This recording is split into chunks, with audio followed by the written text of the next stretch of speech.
بسم اللہ الرحمن الرحیم. عزیزان من، آج جولائی 1984 کی 13 تاریخ ہے اور درس قرآن کریم کا اعادہ پھر سورہ عبس سے ہو رہا ہے. 80ویں سورت. سابقہ درس میں بھی اس کی تمہید میں نے پیش کی تھی اور آج کے درس کا آغاز بھی اسی تمہید کی تکمیل کے لیے ہو رہا ہے. اصل میں یہ نقطہ سامنے آ گیا تھا کہ قرآن کریم کو سمجھنے کا طریقہ کیا ہے. آیتیں آتی رہیں گی اور بھی آگے آئیں گی. 29 پارے تو پہلے بھی گزر چکے. یہ اصول اگر آپ نے ذہن نشین کر لیے تو آپ خود قرآن سمجھنے کے قابل ہو جائیں گے. اور میں نے عرض کیا تھا کہ قرآن کے راستے میں جہاں اور روڑے اٹکائے گئے، رکاوٹیں پیدا کی گئیں، سازشیں ہوئی، ان میں ایک چیز شان نزول کی تھی. قرآن کریم نے جن واقعات کا کوئی تصریحی ذکر نہیں کیا ہے، متعین طور پہ نہیں کہا ہے، کسی کا نام نہیں لیا ہے، بعد میں ان واقعات کو متعین طور پر بتایا گیا، نام لیا گیا، کہا یہ گیا کہ یہ آیت فلاں واقعہ کے سلسلے میں نازل ہوئی تھی، یہ فلاں شخص کے سلسلے میں نازل ہوئی تھی. یہ سب کچھ جو کیا گیا روایات کے ذریعے کیا گیا. اور جب ہم نزول کی روایات کو دیکھتے ہیں تو بیشتر ان میں سے وضعی افسانے نظر آتے ہیں. یہ تو آپ کو معلوم ہے نا کہ روایات وضع کرنے کا عام چلن چل گیا تھا. یہود و نصارہ بھی یہ کچھ کرتے تھے اور خود منافقین یہ کچھ کرتے تھے. انہی میں یہ حصہ جو ہے شان نزول کے متعلق واقعات اور افراد کا بڑی کثرت سے یہ چیز آئی ہے اور ان کی روح سے جو قرآن کا پھر مطلب سمجھایا گیا، پھر اس کی روح سے تفسیر کی گئی، انہی قصوں کی روح سے پھر ترجمے کیے گئے، تو کہیں ٹکتا ہی نہیں ہے انسان. یہ یاد رکھیے، قرآن سمجھنے کے لیے جو آیت بھی آپ کے سامنے آئے، جو مقام بھی آپ کے سامنے آئے، سب سے پہلے یہ دیکھیے کہ مروجہ ترجمہ یا تفسیر کیا ہے. اس مروجہ کے اوپر پہلے غور کیجیے. ہمارے ہاں تو یہ ہے کہ جو مروجہ چلا آ رہا ہے اس پہ آپ غور اور فکر کر نہیں سکتے، اسے آپ کو اسی طرح سے صحیح ماننا پڑے گا. یہ صحیح نہیں ہے. قرآن نے فرض قرار دیا ہے تدبر کو، غور کو، فکر کو، عقل کو، شعور کو، تو وہ کسی خاص زمانے یا خاص اشخاص کے لیے نہیں ہے. قرآن ہمارے آپ کی رہنمائی کے لیے بھی ہے، ابدی طور پہ ہے، قیامت تک کے لیے ہے، تمام کے لیے ہے. تو ہر ایک پہ فرض ہے کہ وہ تدبر کرے. اس لیے پہلی چیز یہ ہے کہ جو کچھ آ رہا ہے اس پہ غور و فکر کیجیے، تدبر کیجیے. اگر وہ صحیح ہے تو ٹھیک ہے، ایکسپٹ کر لیجیے، اس کو قبول کر لیجیے. اس لیے نہیں کہ کسی نے پہلے ایسے کہا ہے، اس لیے کہ قرآن نے اور آپ کے غور و فکر نے بھی یہی کہا ہے. اور اگر اس میں وہ چیز قرآن کے خلاف نظر آئے تو مسترد کر دیجیے، خواہ اس کی نسبت کسی بڑے سے بڑے کی طرف بھی کیوں نہ کی گئی ہو.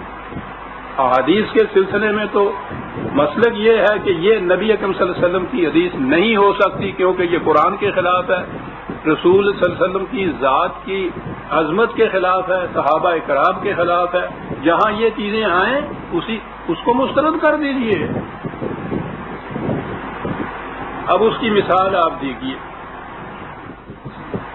یہی سورہ عبسہ جو ہے، آپ کسی ترجمے میں دیکھیے، کسی تفسیر میں دیکھیے، 1000 برس سے جب سے یہ مدون آپ کے پاس آ رہی ہیں چیزیں، اس زمانے سے آج تک یہی کچھ اس میں ملے گا کہ عبسہ و تولا. رسول اللہ صلی اللہ علیہ وسلم نے تیوری چڑھائی، شکن پڑ گئے ماتھے کے اوپر، منہ بسورا، بہت بڑا فروختہ آپ ہو گئے اس بات سے ان جاءہ الاعمی کہ ایک اندھا آ گیا. میں مروجہ بیان کر رہا ہوں کہ بہت گرام گزرا آپ پہ، شکن پڑ گئے، منہ بسورا، عبسہ.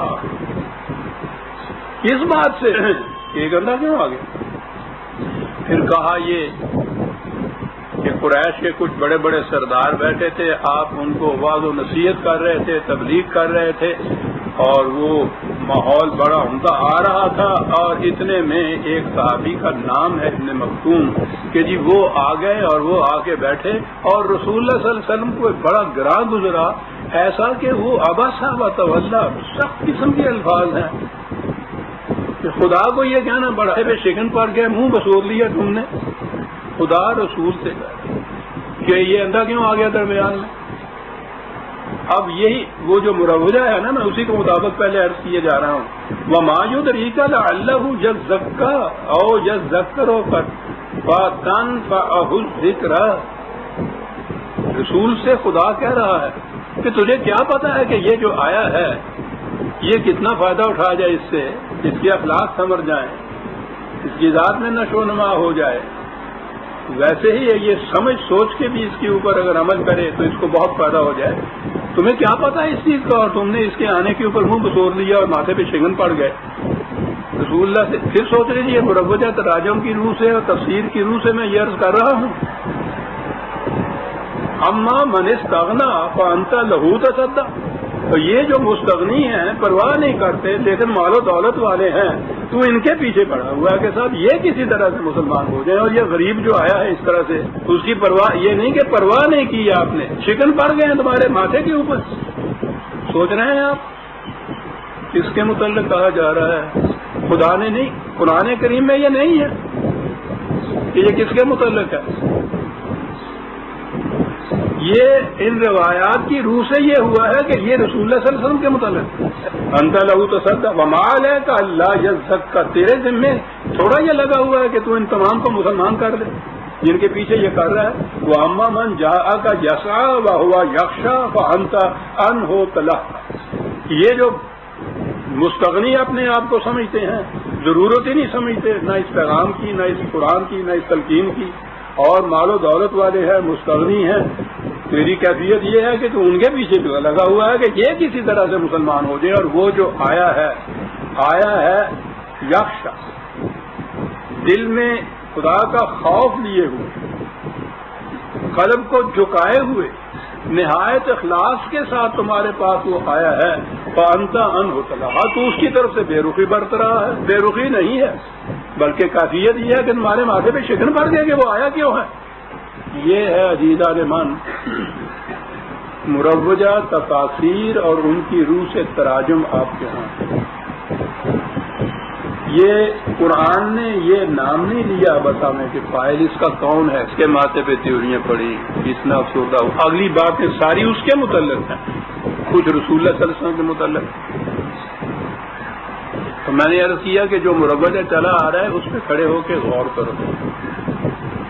یہ کسی گہری رستو کی دماغ کی ضرورت نہیں ہوگی اس کے سوچنے پہ کہ نبی اکرم صلی اللہ علیہ وسلم کا مقام اس سے بہت بلند تھا، اور اس کی وجہ ظاہر ہے۔ میں نے جیسا پہلے بھی عرض کیا تھا، یہ سلسلہ رشد و ہدایت جو شروع ہوا ہے حضرت نوح علیہ السلام سے رسول اللہ تک، سارے قرآن میں دیکھ جائیے، ہر پیغام کی، ہر نبی کی تلقین کی مخالفت یہ جتنے بھی مترفین تھے، مال و دولت والے تھے، سردار تھے، بڑے بڑے لوگ تھے، انہوں نے مخالفت کی، اور یہ جنہیں عام طور پر چھوٹے لوگ کہا جاتا ہے، پس درجے کہا جاتا ہے، غریب کہا جاتا ہے، انہوں نے سب سے پہلے لبیک کہا اس کی۔ اگلی چیز پورے قرآن میں یہ ہے کہ یہ جو بڑے بڑے مال و دولت والے یہ سرزنے اور سردار یہ تھے، ان کا پہلا مطالبہ یہ ہوتا تھا کہ یہ جو پس درجے کے کمین لوگ جسے ہم کہتے ہیں، یہ جو تمہارے پاس آ جاتے ہیں، بیٹھتے ہیں، ان کو یہاں سے نکالیے، یہ نہیں ہو سکتا کہ یہ ہمارے برابر بیٹھ جائیں۔ پہلی چیز یہ ہوتی تھی، سارے قرآن میں یہ، اور ہر جگہ قرآن میں یہ ہے کہ پھر خدا نے انبیاء سے کہا یا انبیاء نے خود ان سے یہ کہا کہ میرے ہاں اس تلقین میں تو مساوات انسانیہ ہے، یہاں مال و دولت سے کوئی غرض نہیں، نہ مجھے اس سے واسطہ ہے کہ یہ کیا کام کاج کرتے ہیں، مجھے تو اس سے غرض ہے کہ خلوص دل سے، سلیم قلب سے کون آتا ہے اس کی طرف، کون اس پر غور و فکر کرتا ہے؟ کون اس کو قبول کرتا ہے؟ وہ چھوٹا ہو بڑا ہو، میرے نزدیک تو سب یکساں ہیں. اور وہ جو جماعت متشکل کرتے تھے اس میں بیشتر یہ چھوٹے درجے کے لوگ جنہیں کہا جاتا ہے وہی ہوتے تھے. سارے قرآن میں یہ چلا آ رہا ہے. اب یہ جو سلسلہ رشد و ہدایت ہے اس کا مسلک یہ ہے. انبیاء کرام علیہ السلام ان کی روش یہ ہے. قرآن اس کی تائید کر رہا ہے، بتا رہا ہے، واقعات ایک ایک نبی کے ذکر کر رہا ہے. تو کیا نبی اکرم صلی اللہ علیہ وسلم کی یہ کیفیت ہوگی کہ بڑے بڑے لوگوں کے پیچھے یہ پھر رہے تھے جو مستغنی تھے؟ قرآن کہتا ہے جو مستغنی تھے. اور اگر ایک خلوص قلب کہتا ہے کہ جا کا یسعا و ہوا یخشا، لپک کر تیری طرف آ رہا ہے، سلیم قلب سے خلوص دل سے آ رہا ہے، تو آپ اس کو دتکار رہے ہیں، تیوری ڈال رہے ہیں ماتھے پہ. شکن پڑ گئی ہے کہ یہ کیوں آ گیا اور ان کے پیچھے.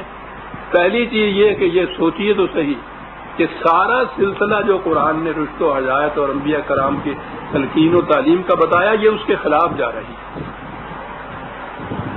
نبی اکرم صلی اللہ علیہ وسلم خاتم النبی اتنا بلند مرتبہ حضور، ان کے متعلق یہ چیز کہ آپ نے یہ کیا ہوگا.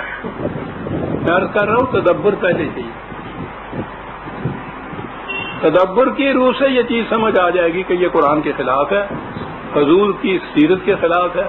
اور نبی اکرم صلی اللہ علیہ وسلم نے کہ وہ انا کا لعلی خلق عظیم خود حضور کے متعلق ویسے بھی کہا ہے. انبیاء تو ویسے ہی خلق عظیم پہ ہوتے تھے، قرآن حضور کے متعلق تو خاص طور پہ کہا ہے خلق عظیم کا حامل. تو اس کی کیفیت یہ ہو کہ ایک اس طرح سے خلوص قلب سے لپک کر آنے والا، اس کے آنے پر اس قدر قیمت جبی ہو جائیں گے، آپ منہ بسور دیں گے، بے اتنائی برت لیں گے معاذ اللہ. تو گویا پہلی ہی قدم اول میں جب ہم نے یہ تدبر کیا اور قرآن کی روشنی میں ہم نے اس پہ غور کیا تو نظر آیا کہ نبی اکرم صلی اللہ علیہ وسلم معاذ اللہ کبھی ایسا نہیں کر سکتے. پہلی چیز یہ آ گئی ہمارے سامنے تدبر. اب ہم نے دیکھنا یہ ہے کہ پھر یہ واقعہ ہے کیا. حضور نہیں ہے تو پھر کون ہے؟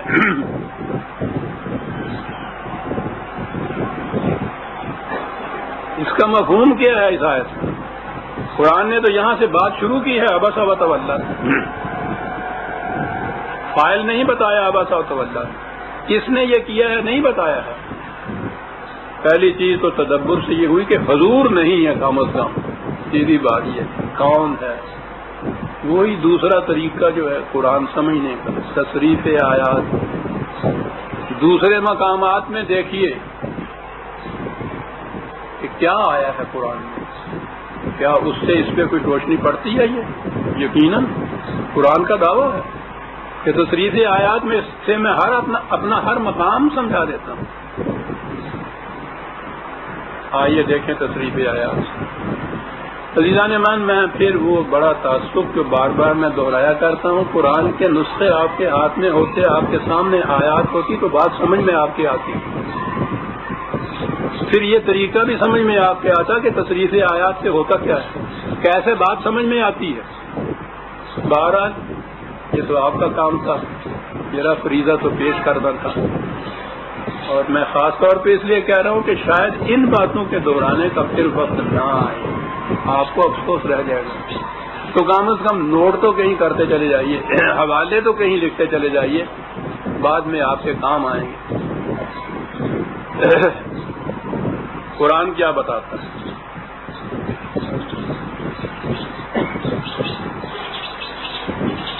ابھی سورہ متصفیہ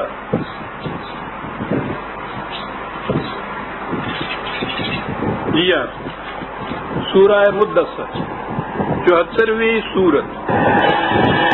یہ دور کی بات نہیں ہے، میرا خیال ہے 2-1 مہینے ہی ہوئے ہیں کہ سورہ مدثر ہمارے سامنے آ گئی تھی. اس میں خاص طور پہ قرآن نے یہ بتایا تھا. پہلے تو قرآن نے متعدد مقامات میں یہ بتایا ہے کہ یہ قریش کے بڑے بڑے سردار، بڑے بڑے نمائندہ آتے تھے آپ کے پاس بحث و تمحیص بھی ہوتی تھی. قرآن نے یہ بھی بتایا ہے کہ وہ مفاہمت کے لیے بھی تیار ہوتے تھے، بلکہ حضور کو آمادہ کرتے تھے مفاہمت کے لیے. قرآن میں یہ چیزیں موجود ہیں. کمپرومائز کے لیے تیار، وہ حضور کو آمادہ کرتے تھے. تو قرآن میں ہے کہ نبی اکرم صلی اللہ علیہ وسلم ان کو دو ٹوک جواب دے دیتے کہ حق کسی کے ساتھ کمپرومائز نہیں کر سکتا، باطل مفاہمت کر سکتا ہے، حق مفاہمت نہیں کر سکتا. میں اس قسم کی کوئی شرط ماننے کے لیے تیار نہیں ہوں تمہارے. اب ہم دیکھیں گے کہ قرآن میں یہ ہے کہ یہ بڑے بڑے حادثے تھے. اور سورہ مدثر جو میں آپ کے سامنے پیش کر رہا ہوں، اس میں تو خاص طور پہ ہے وَذَرْنِي وَمَنْ خَلَقْتُ وَحِيدًا وَجَعَلْتُ لَهُ مَالًا مَمْدُودًا وَبَنِينَ شَهُودًا وَمَهَّدتُّ لَهُ تَمْهِيدًا ثُمَّ يَطْمَعُ أَنْ أَزِيدَ.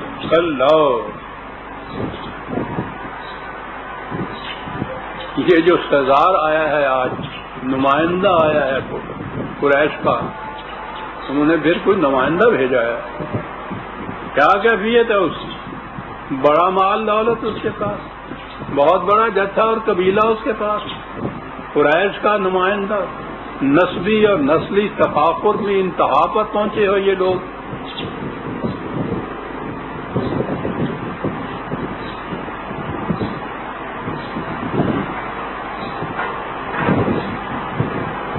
قرآن نے یہی باتیں اس کی بنائی کہ یہ سارا کچھ اس کے ذہن میں ہے. میں یہ عرض کر دوں کہ یہ جو نبی اکرم صلی اللہ علیہ وسلم اور یہ قریش کی کشمکش تھی، قریش کچھ ایسے مذہب پرست لوگ نہیں تھے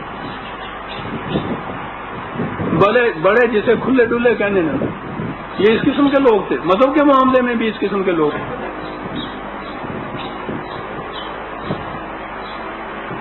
یہ مسئلہ کیا تھا کہ جو 13 سال مکے کی زندگی میں، مدینے کی زندگی میں 6-7 سال مسلسل لڑائیاں، مسلسل جنگ، یہ کشمکش کیا تھی ایسی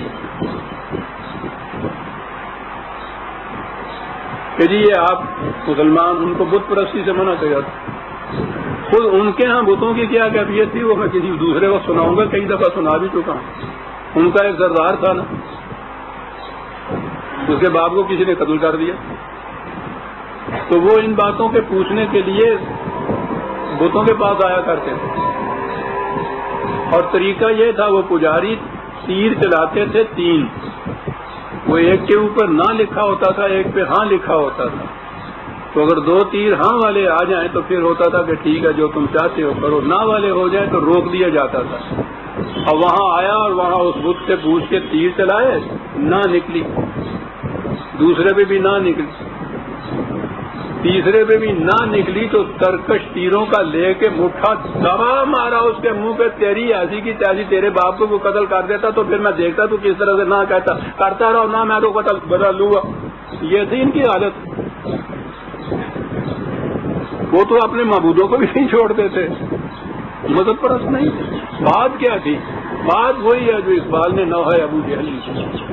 سب سے بڑی چیز جو نسلی تفاخر تھا قریش کے اندر، پہلے تو پورے عربوں کے اندر، کہ غیر عرب کو وہ کہتے ہی عجم گنگے ہیں. یہ پہلی چیز تو یہی کاٹ دی.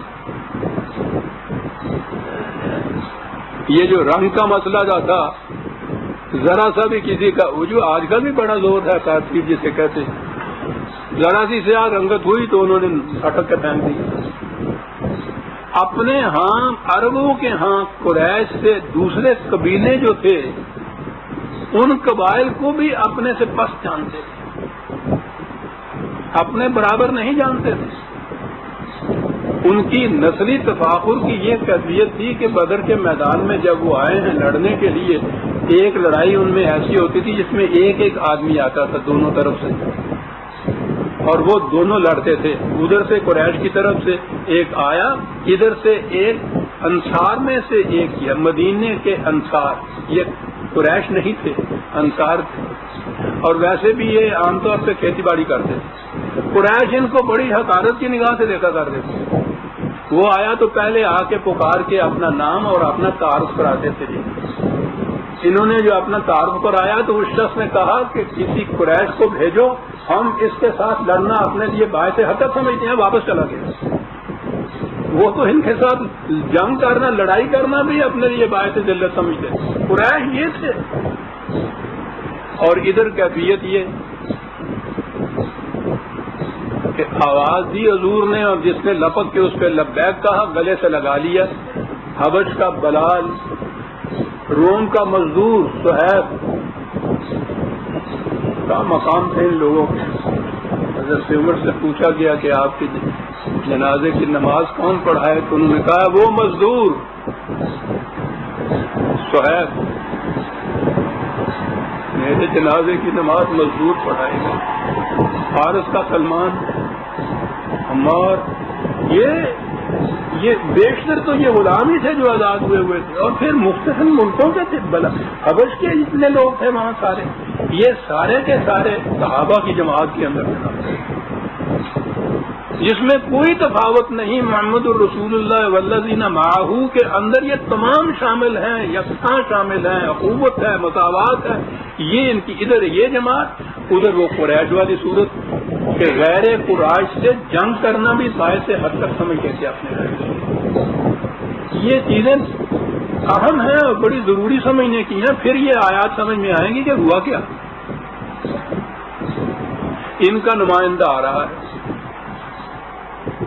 ظاہر ہے کہ کن معاملات کے اوپر ڈسکشن ہو رہی ہوگی، کنڈیشنز اور شرائط کیا پیش کی جا رہی ہوں گی۔ قرآن نے اتنا ہی کہا کہ یہ جتھا بھی بڑا تھا، اس کا مال و دولت بھی بڑی تھی، اس گھمنڈ میں اور اس تکبر میں اور اس غرور میں آ کے بیٹھا ہوا تھا۔ انہ کان بآیاتنا عنیدا، لیکن قوانین خدا بندی کی دل میں بڑی دشمنی تھی اس کے۔ پھر وہ میں نے آپ کو معلوم ہے، جب یہ صورت سامنے آئی تھی تو میں نے بتایا تھا کہ قرآن نے کیسا محاکاتی نقشہ کھینچا۔ انہ فکر فقدر، حضور نے جو کچھ اس سے کہا اس پہ اس نے کچھ سوچا، پھر اندازہ لگایا کہ اس سے ہماری حالت کیا ہوگی۔ فقتل کیف قدر، تباہ ہو، برباد ہو، ستیہ ناش، اس کا اس قدر غلط اندازہ لگایا۔ کیا بات ہے قرآن کی۔ ثم قتل کیف قدر، کتنا غلط اندازہ لگایا۔ وہی جو قرآن نے دوسرے مقامات پہ کہا ہے کہ سب سے پہلی شرط یہ ہے کہ یہ جنہیں ہم پست سمجھتے ہیں، کمینے سمجھتے ہیں، نیچ سمجھتے ہیں، انہیں نکال دیجیے۔ کیسا غلط اندازہ لگایا۔ ثم نظر، پہلے ہے فکرا قدرا، پھر دوبارہ اس کے اوپر تنقیدی نگاہ ڈالی۔ اور سنیے عزیزان من، یہ آیت کی ابتدا ہوئی ہے نا عباسہ، اس نے تیوری ڈالی، عبس اس نے، یہ نہیں بتایا کس نے۔ اگلی ثم نظرا، پھر اس نے تنقیدی نگاہ ڈالی اور آ گیا ثم عبسا وبصر، سیریس صاحب آ گیا۔ قرآن تو وہ لفظ لے آیا ہے، وہی عبسا، پھر اس نے تیوری ڈالی ماتے بصر، یہ وسعت سے بہت افسردہ، بہت اس نے تنگ نظر ہوا، منہ بسورا، ثم ادبر واستکبر، اور نہایت تکبر کے اندر منہ پھیر کے چل دیا۔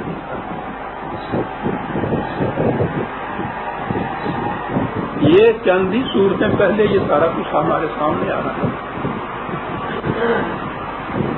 اب یہ بات کہ یہ لوگ کہتے کیا تھے، میں پھر عرض کر دوں عزیزان من، قرآن فہمی کا اصول سمجھتے جائیے۔ آپ نے غور فرمایا کہ پہلی چیز تھی تدبر کی، کہ جو مروجہ ہو رہا ہے اس پہ کھڑے ہو کے سوچیں۔ اگلی چیز تھی کہ اگر وہ چیز قرآن کے خلاف آئے تو پھر آپ کا فریضہ ہو جائے گا کہ آپ قرآن سے پوچھئے کہ پھر اس کا مفہوم کیا ہے، اور اس کا طریقہ ہے تصریف آیات۔ آپ نے دیکھا جو ایک ہی مثال میں نے آپ کے سامنے پیش کی ہے، نکھر کر کس طرح بات سامنے آ گئی۔ اب اگلی بات یہ کہ یہ آ کر کہتے کیا تھے، میں نے جو کچھ کہا ہے اس سے پہلے کہ قریش کی یہ حالت تھی اور وہ یہ کہتے تھے، مجھے کیا حق حاصل ہے کہ میں اپنی طرف سے یہ کہوں؟ قرآن یہ سب کچھ کہہ رہا ہے۔ وہ تو اتنا ہی ہے کہ میں نے بہرحال اللہ تعالیٰ کے فضل سے، اس کی توفیق سے ایک عمر اسی میں گزاری ہے کہ غور کیا ہے، قرآن کے بتائے ہوئے طریقے کے مطابق قرآن کو سمجھا ہے۔ سنیے وہ کہتے کیا تھے۔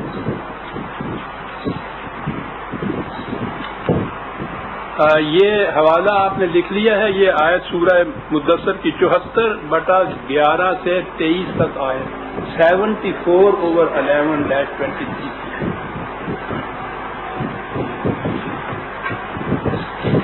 کہتے کیا تھے؟ میں نے عرض کیا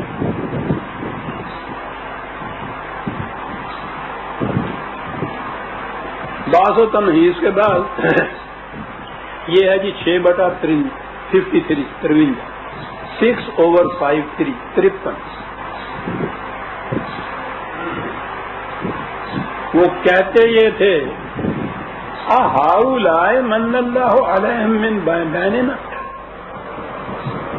ان کی طرف یہ جو ان کی نگاہوں میں یہ پس درجے کے کمینے اور غلام اور غلال یہ کہہ رہے تھے کہ اچھا یہ ہیں وہ لوگ جن پر خدا نے اپنا اتنا بڑا فضل کیا ہے، نوازش کی ہے، ذرا دیکھو تو صحیح انہیں۔ نظر آ گیا نا کہ وہ کہتے تھے کسی اصولی بات پہ بات نہیں ہو رہی، اس پہ تکرار نہیں ہو رہی، بات اس پہ ہو رہی ہے کہ یہ ہیں وہ لوگ۔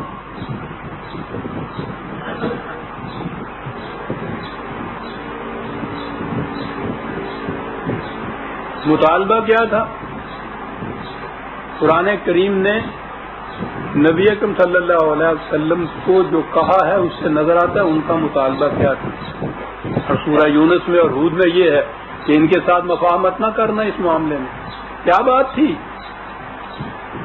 یہی یہ سورہ انعام 6/53 میں نے کہا ہے، یہ 52 ہے، اس سے پہلی سورت۔ وَلَا تَطْرُدِ الَّذِينَ يَدْعُونَ رَبَّهُمْ بِالْغَدَاةِ وَالْعَشِيِّ يُرِيدُونَ وَجْهَهُ۔ یہ جو خلوص سے دل سے اس دعوت پہ لبیک کہتے ہوئے رسول تمہارے پاس آ گئے ہیں، ان لوگوں کے کہنے سے ان کو دھتکار نہ دینا۔ نظر آیا کہ وہ کیا مطالبہ کرتے تھے، کیا شرط تھی ان کی، مفاہمت کس بات سے چاہتے تھے۔ قرآن نے واضح کر دی، رسول اللہ سے کہہ دیا کہ بالکل نہیں، یہ بات نہیں، کتنی بڑی منفعت کیوں نہ نظر آتی ہو، یہ چیز کے ساتھ اس میں اسلام کی شوقت ہے، دین کا فروغ ہے، اس قسم کے جسٹیفیکیٹری ریزن دے کے فریب نہ دے لینا اپنے آپ کو۔ بنیاد تو اسلام اور دین کی یہ ہے کہ مساوات انسانیہ ہے۔ اگر مساوات انسانیہ کی قیمت دے کر آپ نے دین کا فروغ چاہا تو دین تو پہلے ہی ختم ہو گیا۔ جب انسانی مساوات ختم ہو گئی تو دین تو ختم ہو گیا۔ اس کے بعد یہ سمجھنا کہ تب پھر اس سے دین کا بھلا ہوگا، فروغ ہوگا، اسلام ترقی کرے گا، اسلام تو ختم ہو چکا پہلے۔ کیا بات ہے قرآن کی، بالکل نہیں آتا ان میں سے کوئی، بالکل نہ آتا۔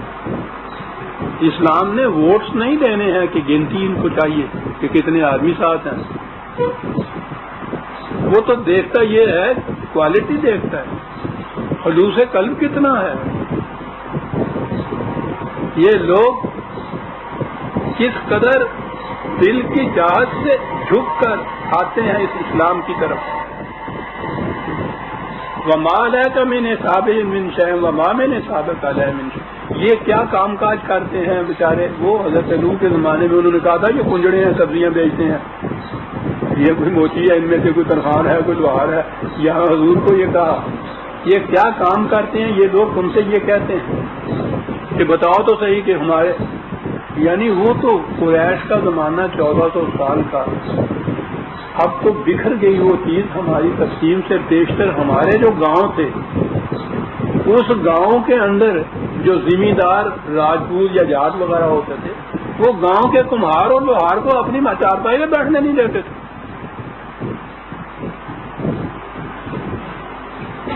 آج کے زمانے میں یہ حسابہم جو قرآن نے کہا ہے کہ یہ تم سے کہتے ہیں کہ صاحب یہ تو کوئی ان میں سے مٹی کے برتن یا جات وغیرہ ہوتے تھے، وہ گاؤں کے کمہار اور لوہار کو اپنی چارپائی میں بیٹھنے نہیں دیتے تھے.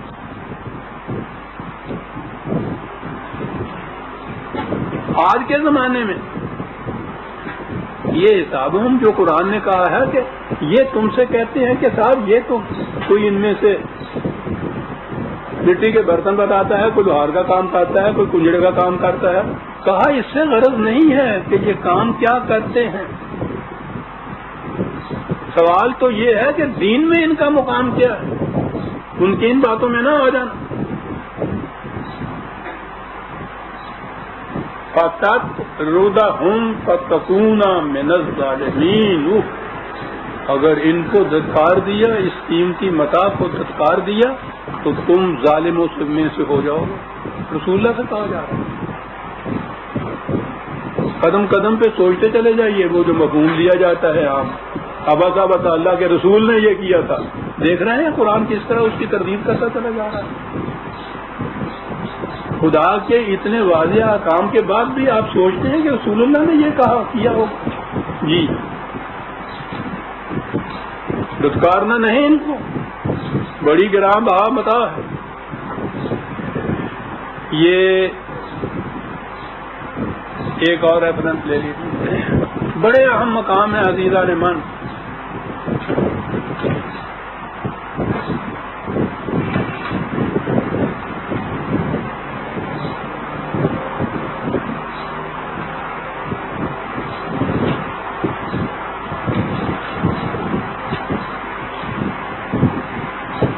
ادھر تو یہ کہا تھا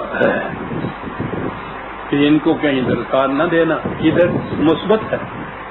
یہ ہے 18/28 18/28. وَاصْبِرْ نَفْسَكَ مَعَ الَّذِينَ يَدْعُونَ رَبَّهُمْ بِالْغَدَاةِ وَالْعَشِيِّ يُرِيدُونَ وَجْهَهُ وَلَا تَعْدُ عَيْنَاكَ عَنْهُمْ تُرِيدُ زِينَةَ الْحَيَاةِ الدُّنْيَا وَلَا تُطِعْ مَنْ أَغْفَلْنَا قَلْبَهُ عَنْ ذِكْرِنَا وَاتَّبَعَ هَوَاهُ وَكَانَ أَمْرُهُ فُرُطًا. استقامت سے رہو انہی کے ساتھ جو ان کی نگاہوں میں ان کی نگاہوں میں بہت ایک سی متاع ہے، بڑی قیمتی متاع ہے. یہ استقامت سے رہو ان لوگوں کے ساتھ. یہ خصوصیت ان کی کہ جو اپنے رب کو پکارتے ہیں صبح و شام قلب سلیم کے ساتھ، دل کے خلوص کے ساتھ. یہ ہے تمہاری جماعت. ان کے ساتھ مستقل مزاج استقامت سے رہو. ان کے ذہن میں کوئی اور مقصد مفاد مطلب ہے نہیں سوائے اس کے کہ دین کا فروغ ہو، خدا کا نظام قائم ہو. ان کو ساتھ رکھو اپنا. یہ جو اتنی بڑی بڑی مال اور دولت اور نما اور سامان آسائش اور زبائش یہ لے کے آ جاتے ہیں تمہارے پاس کہ یہ وجہ کشش بن جائیں تمہارے لیے، انہیں دھتکار دو. یہ وجہ کشش نہیں ہو سکتے. کہو کہ بتاؤ تم قلب کس قسم کا لے کے ہمارے یہاں آئے ہو. اس بازار میں تو قیمت اس کی ہے، تمہاری اس مال و دولت کی قیمت نہیں ہے. قرآن کہتا چلا جا رہا ہے. اور ان کے متعلق خاص طور پہ ان کے لیے کہا ایک اور رسم 15/88 15/88 ولا تمدن عینیک الی ما متعنا به ازواجا منهم ولا تحزن علیہم واخفض جناحک للمؤمنین. ٹھیک ہے بہت مال و دولت ہے، بہت کچھ یہ پیشکش بھی کرتے ہوں گے، یہ سارا کچھ یہ بھی کہتے ہوں گے کہ اس سے تمہارے اس تحریک کو بڑا فروغ حاصل ہوگا. تمہارے پاس تو 4 پیسے بھی نہیں ہیں، جہاد میں جانے کے لیے سواریاں بھی نہیں ہیں، ہم یہ سب کچھ دیتے ہیں، ہماری ایک شرط مان قطن نہ مان. کہا یہی جو اس قسم کے یہ جن کو کہتے ہیں نا کہ یہ متاع قاصد ہیں، یہ غریب ہیں، کیا بات. ان کو سنبھالو اور اس طرح ان کی حفاظت کرو جیسے مرغی اپنے چوزوں کی حفاظت کرتی.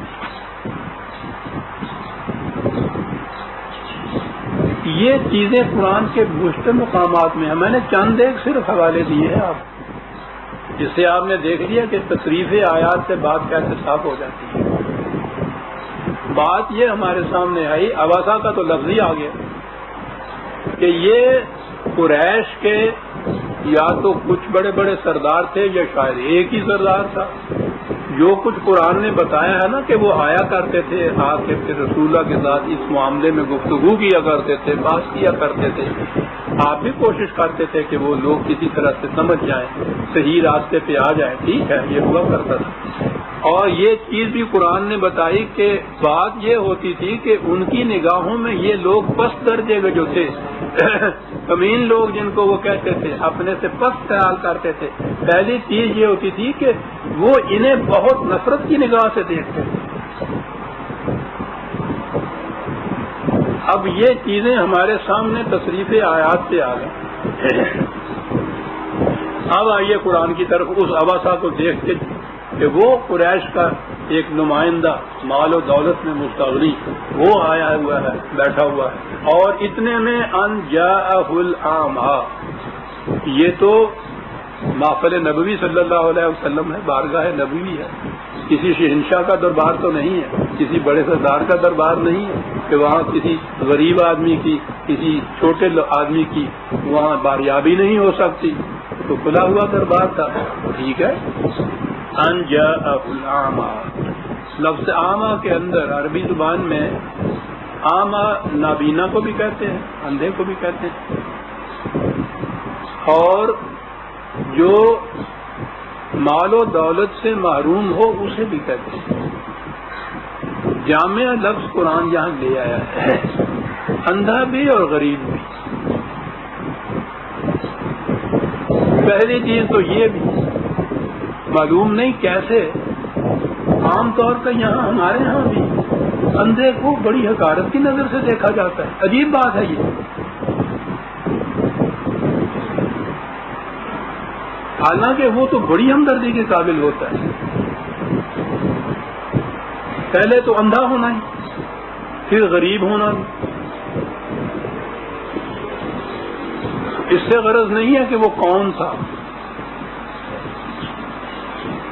بات جو تھی ان کے لیے اس بات کی، جس چیز نے ان کے ماتھے پہ تیوری ڈالی وہ یہ تھا کہ وہ ان میں سے کوئی سردار نہیں تھا جو آیا، بلکہ ایک قریب آیا اور اتفاق سے وہ اندھا بھی تھا، جنہیں یہ لوگ بڑی نفرت کی نگاہ سے دیکھتے تھے. یہ کیوں آیا؟ اس بنا پر اس قریش کے نمائندہ نے ماتھے پہ تیوری ڈالی، منہ بسورا اور نہایت نفرت کی نگاہ سے دیکھا. بات صاف ہو گئی. قرآن کے دیگر مقامات کے مطابق ہوگا یہ مفہوم. نام کیا تھا قریش کے نمائندے کا؟ تعارف کیا تھا اس اندھے کا جو آیا؟ اس سے غرض ہی نہیں. اس کے بغیر قرآن کی بات جو قرآن کہہ رہا ہے وہ صاف ہو گئی. یہ تاریخ کی کتاب نہیں ہے. اور قرآن نے جب نام نہیں دیا ہے تو ہمیں اس تجسس کی کیا ضرورت ہے؟ اور پھر ذریعہ کیا ہے تجسس کا؟ ذریعہ تو ہے آپ کی یہ روایات. ادھر آپ جائیں تو یہ سارا کچھ اباسا کا فائل رسول اللہ کو بتایا جا رہا ہے. اور پھر میں نے عرض کیا ہے نا کہ قرآن عبرت و معزت کی تلقین و تعلیم کی کتاب ہے قیامت تک کے لیے. تاریخی کتاب نہیں ہے کہ یہ واقعات ہیں اور اس میں سن اور ڈیٹس اور تاریخیں اور نام اور مقام سارے اس طرح سے لکھے ہوئے ہیں. یہ تو تاریخی کتاب میں ہوتا ہے. اس نے تو ایک اصول جو ہے زندگی کا اور دین کی اساس جو ہے وہ پیش کرنی ہے.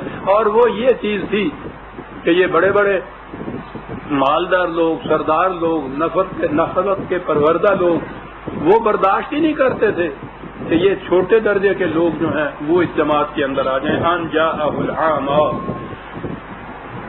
پھر میں یہ عرض کروں گا، یہ کاش آپ کے سامنے قرآن کے نسخے ہوتے تو دیکھتے ہی آئے تھے کیسے آ رہی ہیں.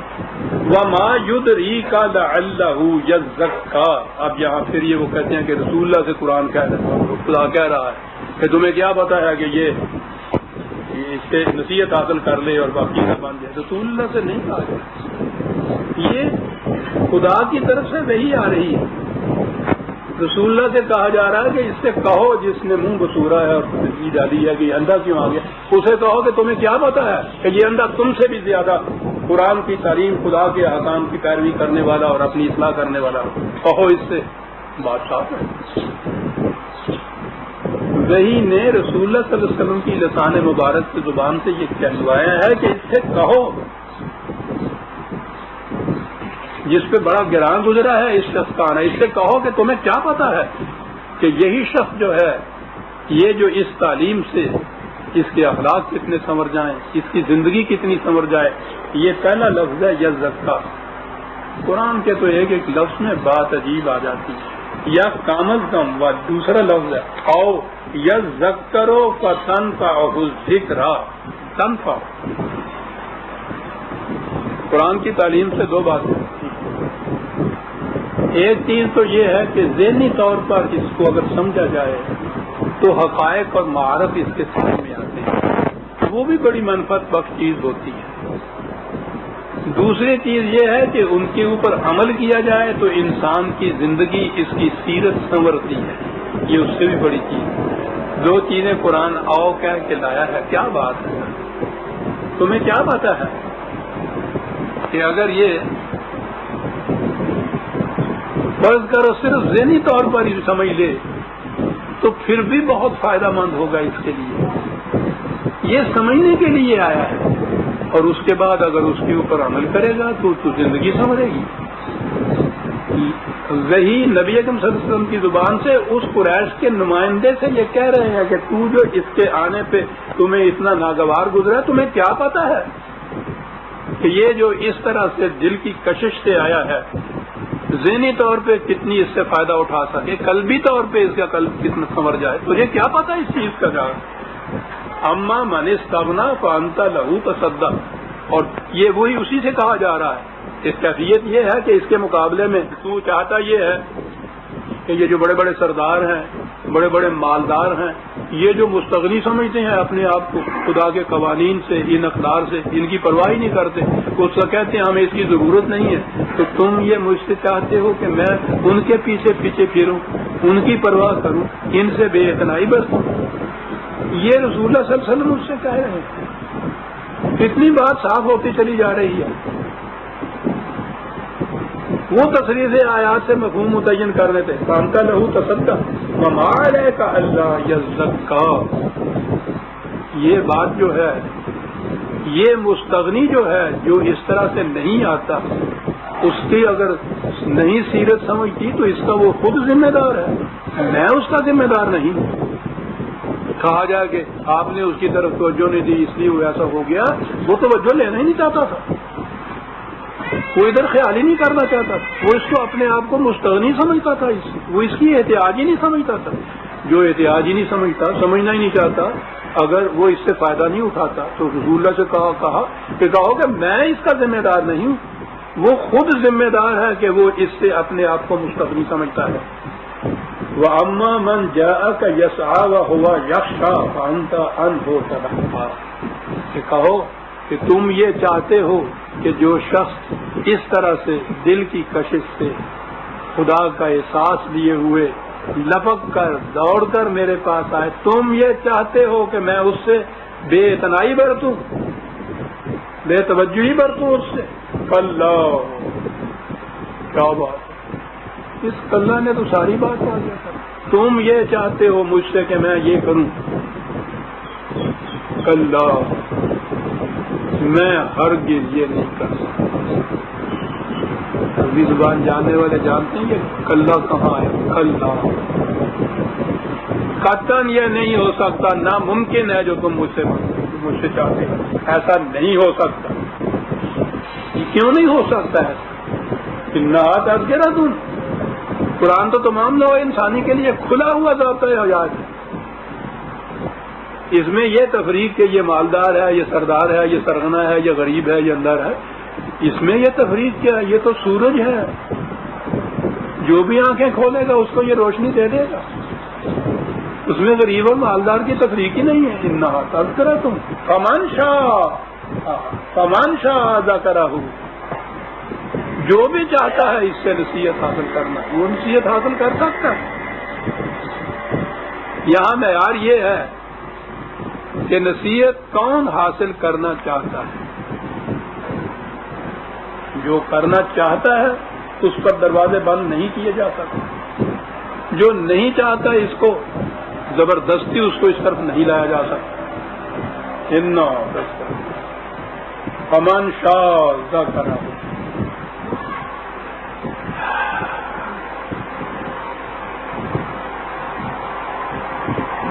ان آیات سے آپ سوچ لیجئے کہ قرآن کا کتنا بنیادی اصول ہمارے سامنے ہے۔ انہا تک سے کھلا ہوا ضابطۂ حیات ہے پوری انسانیت کے لیے۔ انسان اور انسان میں فرق نہیں ہے۔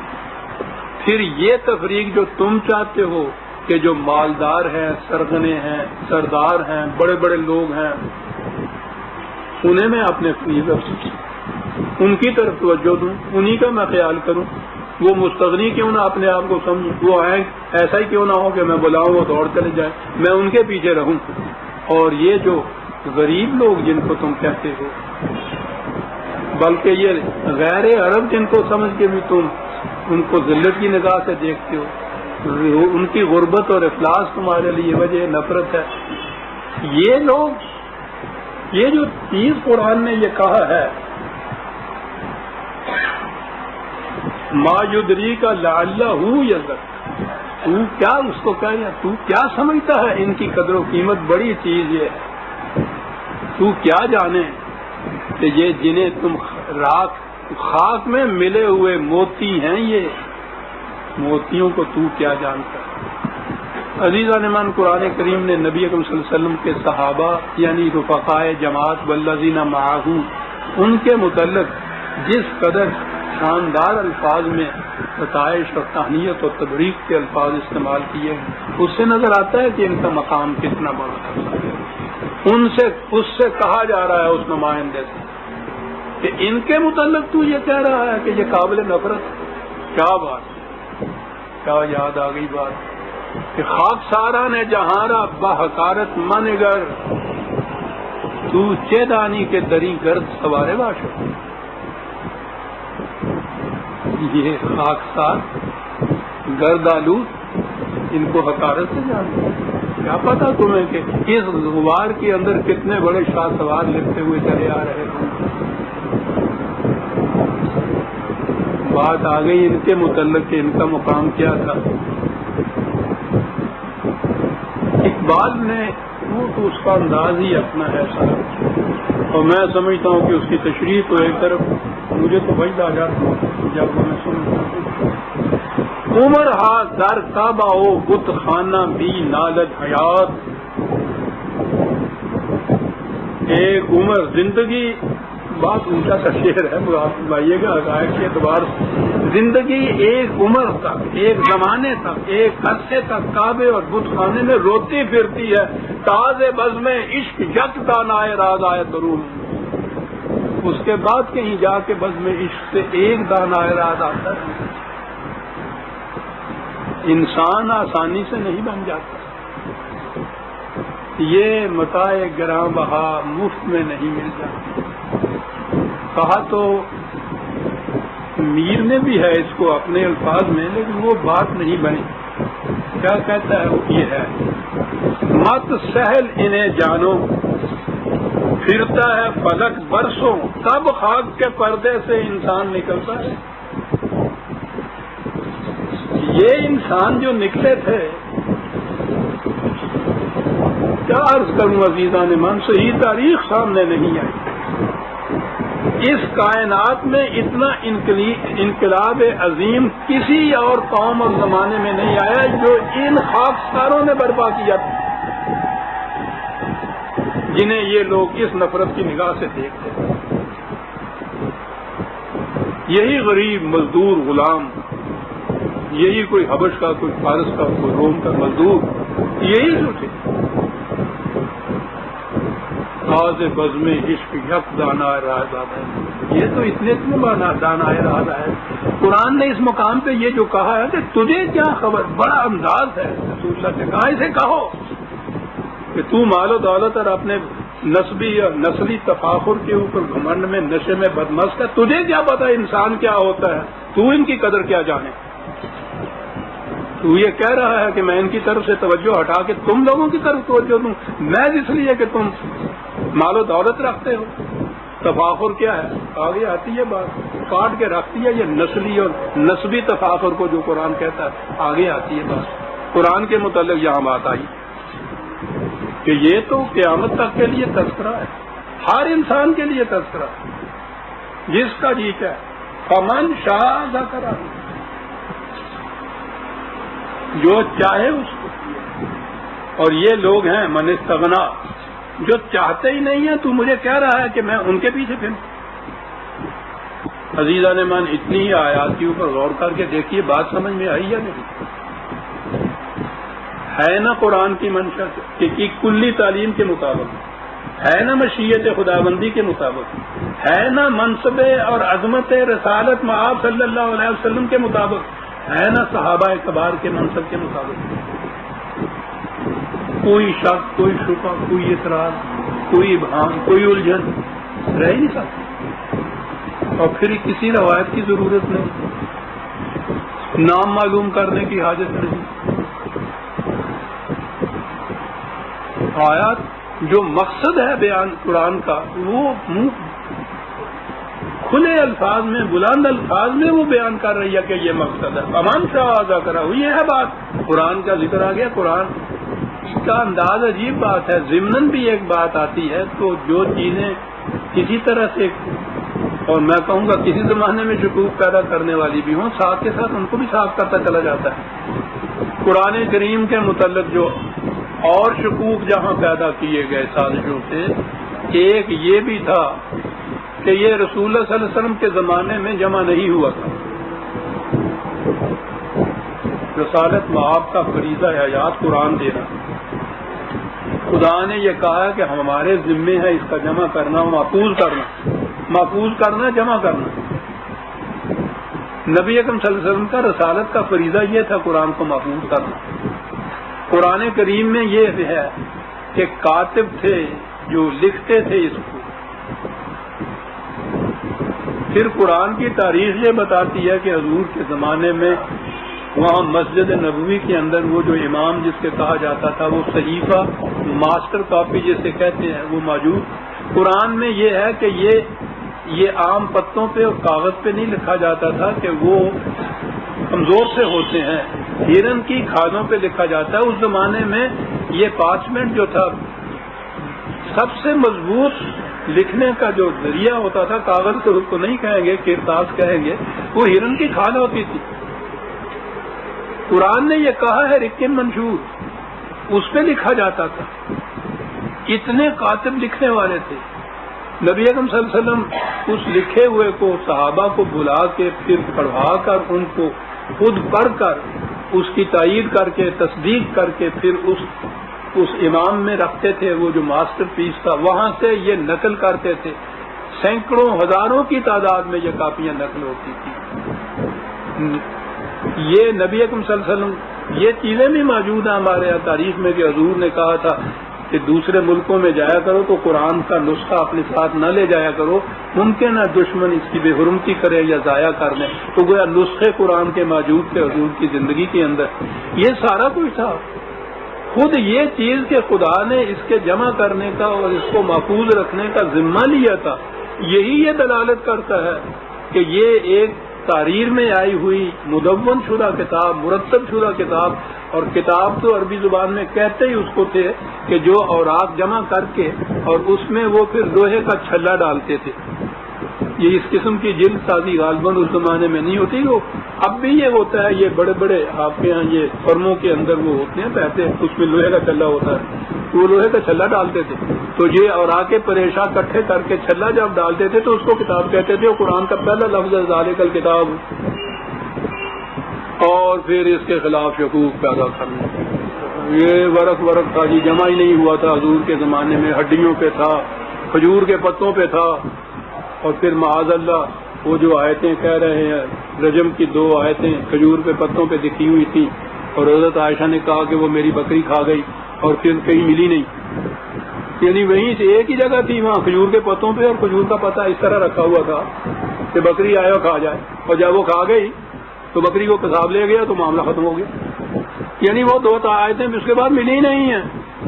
اتنی بڑی سازش قرآن کے خلاف ہوئی ہے عزیزان من. یہ سب آپ کے ہاں کی روایات کی کتابوں میں اور تفسیروں کے اندر کہ یہ قرآن کی یہ کیفیت، یہ یہود و نصارہ منافقین یہ شکوک ڈال دیجیے کہ صاحب یہ تو ہے ہی نہیں قرآن. اور پھر جناب آگے جو اس کی تاریخ تدوین اور جمع کی ہے، پہلے چیز کہ کوئی حضرت ابوبکر صدیق کے زمانے میں یہ جمع ہوا تھا، حضرت عمر کے زمانے میں، اور حضرت عثمان کے متعلق تو جامع القرآن یعنی وہ قافیہ عثمان کا ملانے کے لیے جامع القرآن نام تھا. یعنی پہلے جو قرآن جمع ہی نہیں ہوا تھا انہوں نے جمع کیا. اور پھر یہ بھی آپ کے ہاں کتاب المصاحف ہے، میں نے اکثر ذکر کیا کرتا ہوں، یہ بھی روایات میں ہے کہ جو خود حضرت عثمان نے جمع کیا تھا رضی اللہ تعالیٰ عنہ، اس میں بھی غلطیاں رہ گئی تھی.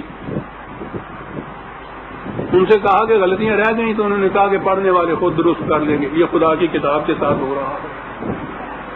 قرآن کہتا ہے فمن شاء ذکرہ فی صحف مکرمۃ مرفوعۃ مطہرۃ. اللہ اکبر. صحیفے کے اندر ہے یہ قرآن، خود صحفن لکھا ہوا ہے. صحیفہ تو کہتے ہیں مدون کتاب، صحیفے کے اندر ہے، مکرم ہے، مرفوع ہے، مطہر ہے.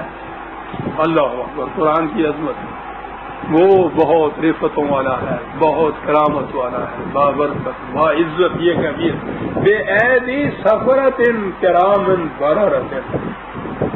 یہ ان لوگوں کے ہاتھوں سے لکھا جاتا ہے، لکھا گیا ہے. یہ بڑے معزز ہیں. سفرۃ بے داغ جن کے کردار ہیں، سیرتیں ہیں.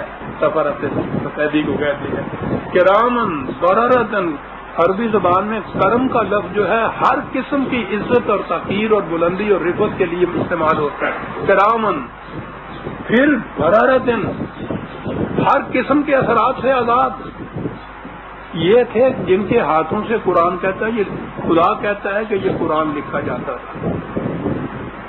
رسول اللہ صلی اللہ علیہ وسلم کی زیر نگرانی یہ مدون ہوتا تھا، لکھا جاتا تھا. لکھنے والوں کی قرآن خدا نے یہ صفات بتائی ہیں، ایسے لکھنے والے موجود تھے.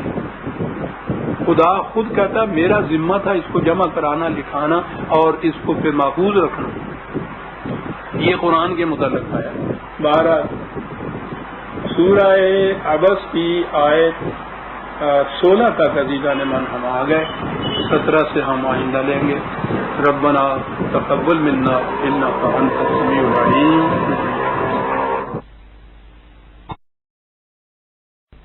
اعوذ باللہ من الشیطان الرجیم. بسم اللہ الرحمن الرحیم. عزیزان من، آج جولائی 1984 کی 6 تاریخ ہے اور درس قرآن کریم کا آغاز سورہ عبس سے ہوتا ہے. 80ویں سورت 10. عبسا و تولا ان جاءہ الاعمی.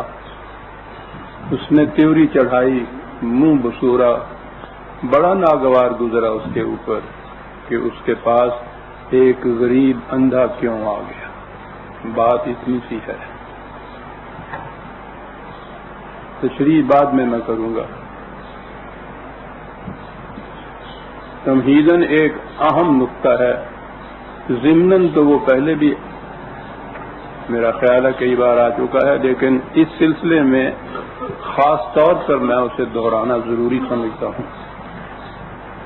قرآن کریم کے راستے میں سازشوں سے جو رکاوٹیں پیدا کی گئیں ان میں ایک عقیدہ شان نزول کا بھی ہے. کوئی سا آپ ترجمہ یا کم از کم تفسیری ترجمہ دیکھ لیں گے تو وہاں لکھا ہوا ملے گا کہ اس آیت کی شان نزول یہ ہے اور اس حکم کی شان نزول یہ ہے. یہ شان نزول کیا چیز ہے؟ اور میں نے یہ عرض کیا کہ جو رکاوٹیں بڑی بڑی پیدا کی ان میں سب سے بڑی رکاوٹ ایک شان نزول کا عقیدہ ہے. اللہ تعالیٰ کے پروگرام کے مطابق وحی کا سلسلہ قرآن پہ ختم ہوا، نبوت نبی اکرم صلی اللہ علیہ وسلم کی ذات پر ختم ہوئی. دین کو مکمل کر دیا خدا نے قرآن کے اندر. دین میں رہنمائی دی گئی ہے تمام نوع انسانی کے لیے ابدی طور پر یعنی قیامت تک کے لیے. تکمیل بھی ایسی دین کی کہ کوئی گوشہ ایسا نہیں جو اس میں ناقص ناتمام یا تشنہ رہ گیا ہو یا یہ محدود رہ گیا ہو کسی خاص زمانے کے تک. قیامت تک کے لیے نوع انسانی کے سامنے جو پرابلمز آنی تھیں ان کے متعلق قرآن میں رہنمائی دی گئی. اور مشیت نے جب یہ دیکھا کہ اب اس کے بعد کسی مزید حکم، قانون، اصول، قدر، رہنمائی کی ضرورت نہیں ہے تو اس سلسلے کو ختم کر دیا. تو گویا یہ مشیت کے ایک پروگرام کے مطابق یہ ضابطہ ایک ہدایت نازل ہوا خدا کی طرف سے، مکمل کیا گیا اسی مشیت کے مطابق. جو کچھ خدا نے دینا تھا وہ اس میں دے دیا. پھر اسے سمجھ لیجئے، جو کچھ خدا نے نوع انسانی کو قیامت تک کے لیے دینا تھا وہ اس کے اندر دے دیا. شان نزول کے معنی یہ ہیں، یہ جو عقیدہ پیدا کیا گیا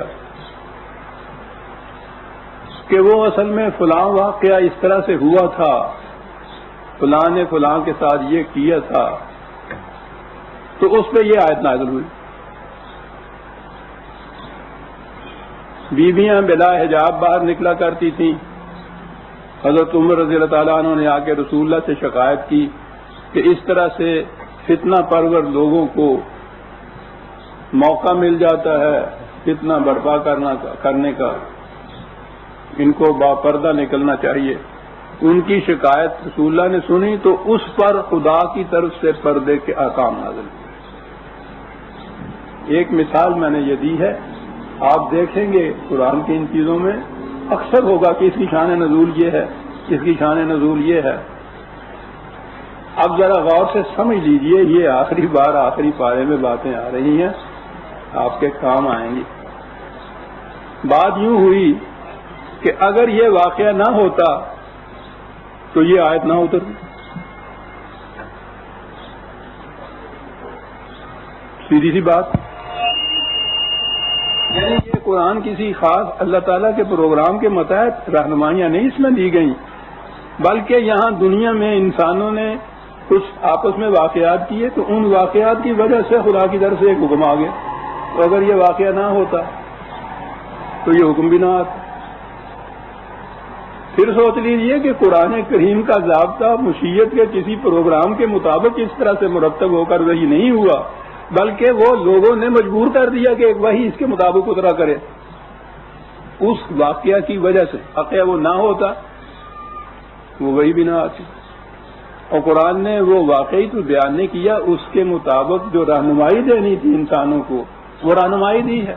جتنے بھی قرآن کریم نے خود واقعات بیان کیے ہیں امم سابقہ کے، انبیاء گزشتہ کے، جتنے بھی واقعات بیان کیے ہیں ان کا مقصد وقایع نگاری نہیں ہے، بلکہ ان کے ضمن میں ان پر مبنی وہ ابدی احکام دیے ہیں، ہدایات دی ہیں، اقدار دی ہیں جو دین کا مقصد تھا.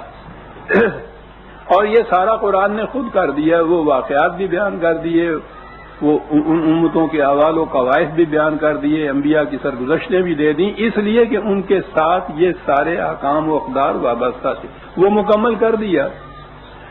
اب جہاں قرآن نے خود نہیں کسی چیز کے متعلق کچھ کہا، وہ ان لوگوں نے پورا کیا کہ یہ واقعہ ہوا تھا اس لیے یہ حکم نازل ہوا. پھر دوہرا دوں کہ اگر یہ واقعہ نہ ہوتا تو یہ حکم ہی نہ آتا.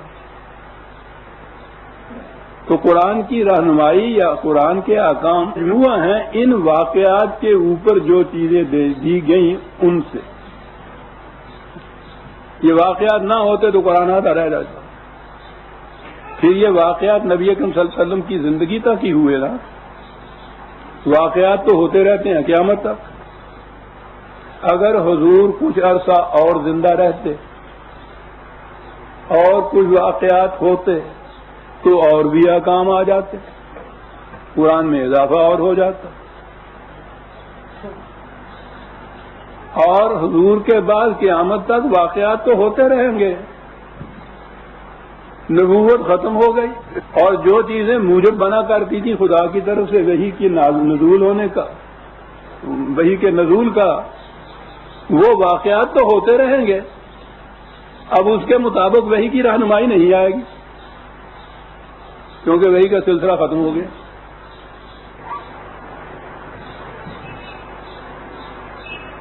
آپ نے غور فرمایا کہ اس عقیدے نے قرآن، وحی کا مقصد، قرآن دین کی اکمالیت، ختم نبوت، ان تمام کے اوپر کیا اثر ڈالا اس عقیدے نے؟ اب واقعات ہوتے رہیں، اب وحی نہیں آ سکتی کیونکہ خدا نے نبوت کو ختم کر دیا، اور جو چیزیں موجب ہوتی تھیں اس رہنمائی کے نازل ہونے کی وہ واقعات ہوتے رہتے ہیں۔ تو جو رہنمائی آئی وہ محدود ہو کے رہ گئی اس خاص واقعہ سے، اس واقعہ کو سامنے لائیے تو پھر سمجھ میں آئے کہ یہ معنی کیا ہیں اس خاص حکم کے، وہ تو اس واقعہ کی نسبت سے معنی متعین ہوں گے نا، کہ یہ بات انہوں نے کی تھی، اس کے متعلق یہ وحی آئی ہے۔ تو قرآن تو محصور اور محدود ہو کر رہ گیا ان واقعات پر، فہم قرآن مبنی ہوا ان واقعات کے اوپر، اور یہ واقعات قرآن کے اندر درج نہیں ہیں۔ یہ کہاں ہیں؟ 250 سال بعد کی روایات میں، 300 سال بعد کی تاریخ میں۔ وہ بزرگوار بخارا سے تشریف لائے، انہوں نے آ کے یہ جمع کی، کوئی نشا پور سے آئے، کوئی ترمذ سے آئے، سارے ایران سے آئے، وہ انہوں نے یہ شان نزول کے واقعات انہوں نے دیے اپنے ہاں۔ اب جو واقعہ انہوں نے دے دیا اس آیت کے معنی اس سے متعلق ہوگا، وہی مفہوم ہو گیا اس کا، پابند کر دیا قرآن کی ان رہنمائیوں کو ان واقعات کے ساتھ جو انہوں نے اپنے ہاں روایات میں درج کی ہے۔ تو آپ نے غور فرمایا کہ قرآن کے ساتھ اس ایک عقیدے نے کیا کیا۔ اب اگلی بات یہ رہی کہ وہ پھر یہ عقیدہ کیوں وضع ہوا اور کیوں یہ چیزیں کی گئیں، اس کے تحت تو بڑی چیز گنجائش نکلا اس سے بڑی بڑی سازشیں کرنے کی۔ یوں بات سمجھ میں نہیں آئے گی، ایک مثال عرض کرتا ہوں۔ سورہ نور میں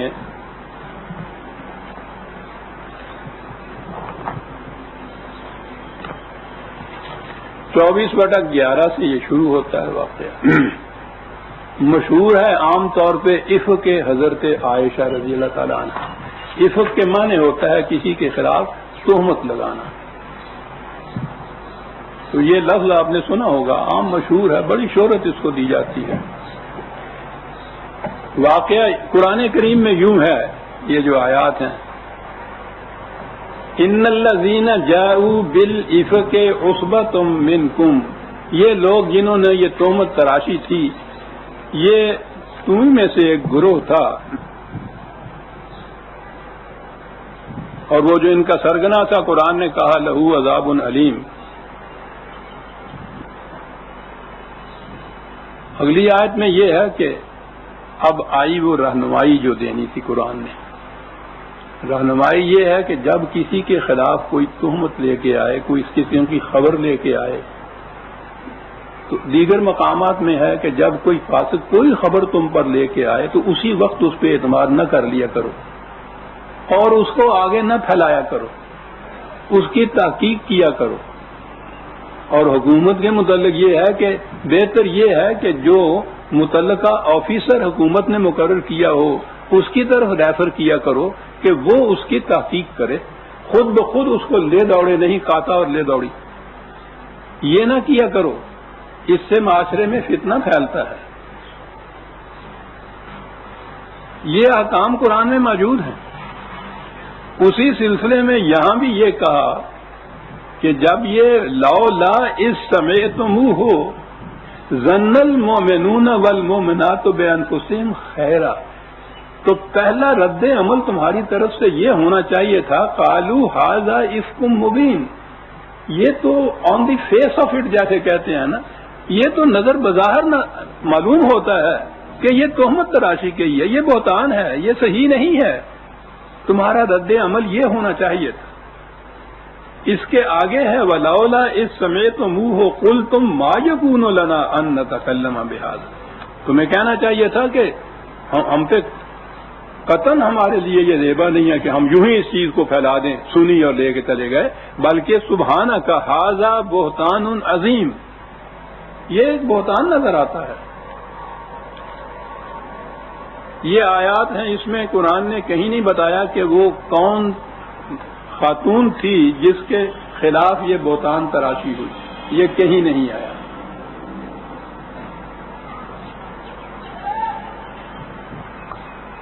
قرآن نے جو رہنمائی اس میں دی ہے اس کے لیے یہ ضرورت ہی نہیں تھی اس بات کی کہ وہ نام دیے جاتے، واقعات کی تفصیل بیان کی جاتی، سوال ہی نہیں تھا۔ عزیزان من، پھر وہ داستان شروع ہوتی ہے۔ آیات میں نے پیش کی آپ کے سامنے، اس کا صحیح اور آسان ترجمہ بھی آ گیا۔ ان کی روح سے ان آیات کا مفہوم سمجھنے میں کسی قسم کا کوئی الجھاؤ پیدا ہوتا ہے، کوئی پیچیدگی ہے اس کے اندر، کوئی ابہام کسی قسم کا قرآن میں تو کہیں ہے بھی نہیں، لیکن بالخصوص میں یہ عرض کر رہا ہوں اس لیے کہ آگے بات چلے گی، اسپیکر نہیں اتنی بیمار ہوگی کہ بالکل قریب المرض، اور اس کے بعد ایک دن آپ تشریف لائے تو اللہ تعالیٰ نے یہ وحی بھیجی اور اس نے یہ کہا، میری عصمت کی گواہی دی، اور اس پہ رسول اللہ صلی اللہ علیہ وسلم جو تھے وہ مطمئن ہوئے اور پھر مجھے گھر لے گئے۔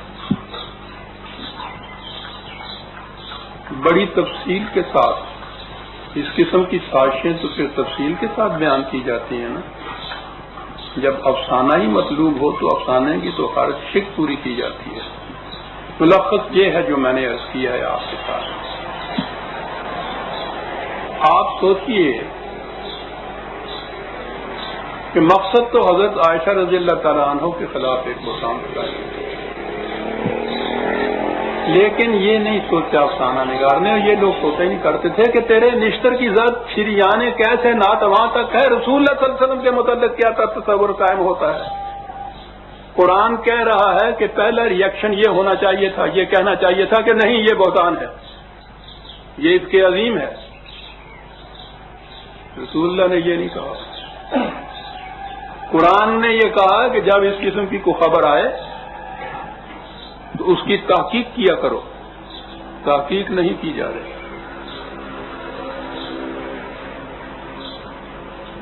قرآن نے یہ خود کہا ہے تہمت لگانے کے سلسلے میں، اسی سورہ نور میں ہے قذف جس کو کہتے ہیں،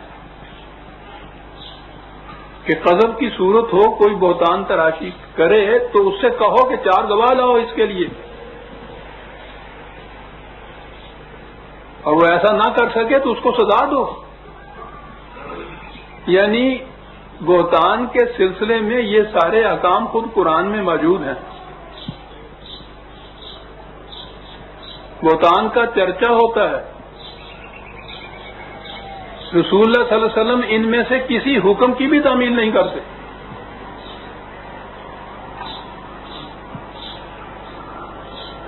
معاذ اللہ معاذ اللہ، آپ سوچ لیجئے کہ اس کے بعد یہ افسانہ نگار یہ سازشی کس نتیجے پہ پہنچانا چاہتا ہے کہ بیوی کے متعلق ایسا ہی تھا نا ذہن میں، ضرورت ہی نہیں سمجھی کسی تحقیق کی، یہ کہنے کی کہ یہ بہتان ہے۔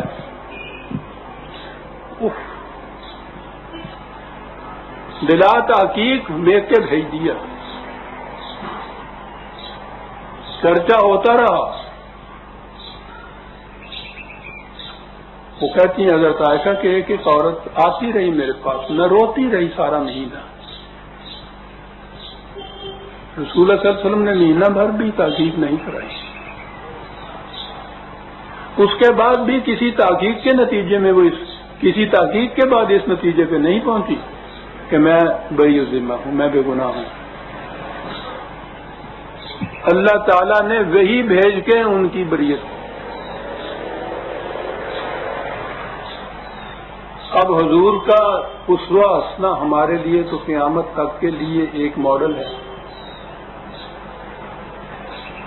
اس روایت کی روح سے کیا اسوہ ہمارے سامنے آتا ہے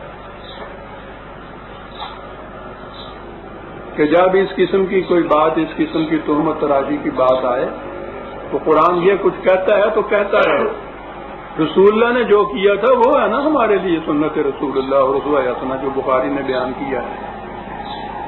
کوئی تحقیق نہ کرو، کچھ پوچھو نہیں، اٹھاؤ اور بیوی کو لے کے بھیج دو۔ اب آگے جا کے مشکل پیش آ گئی۔ رسول اللہ نے کسی تحقیق کے بعد یہ نہیں کہا کہ نہیں یہ غلط ہے، یہ بہتان ہے۔ وہی آئی، ان کو تو وہی آ گئی،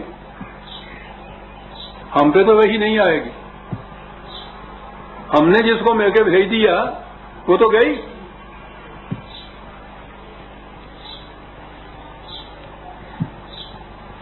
یہ ہے عزیزان من ان آیات کی شان نزول۔ شان نزول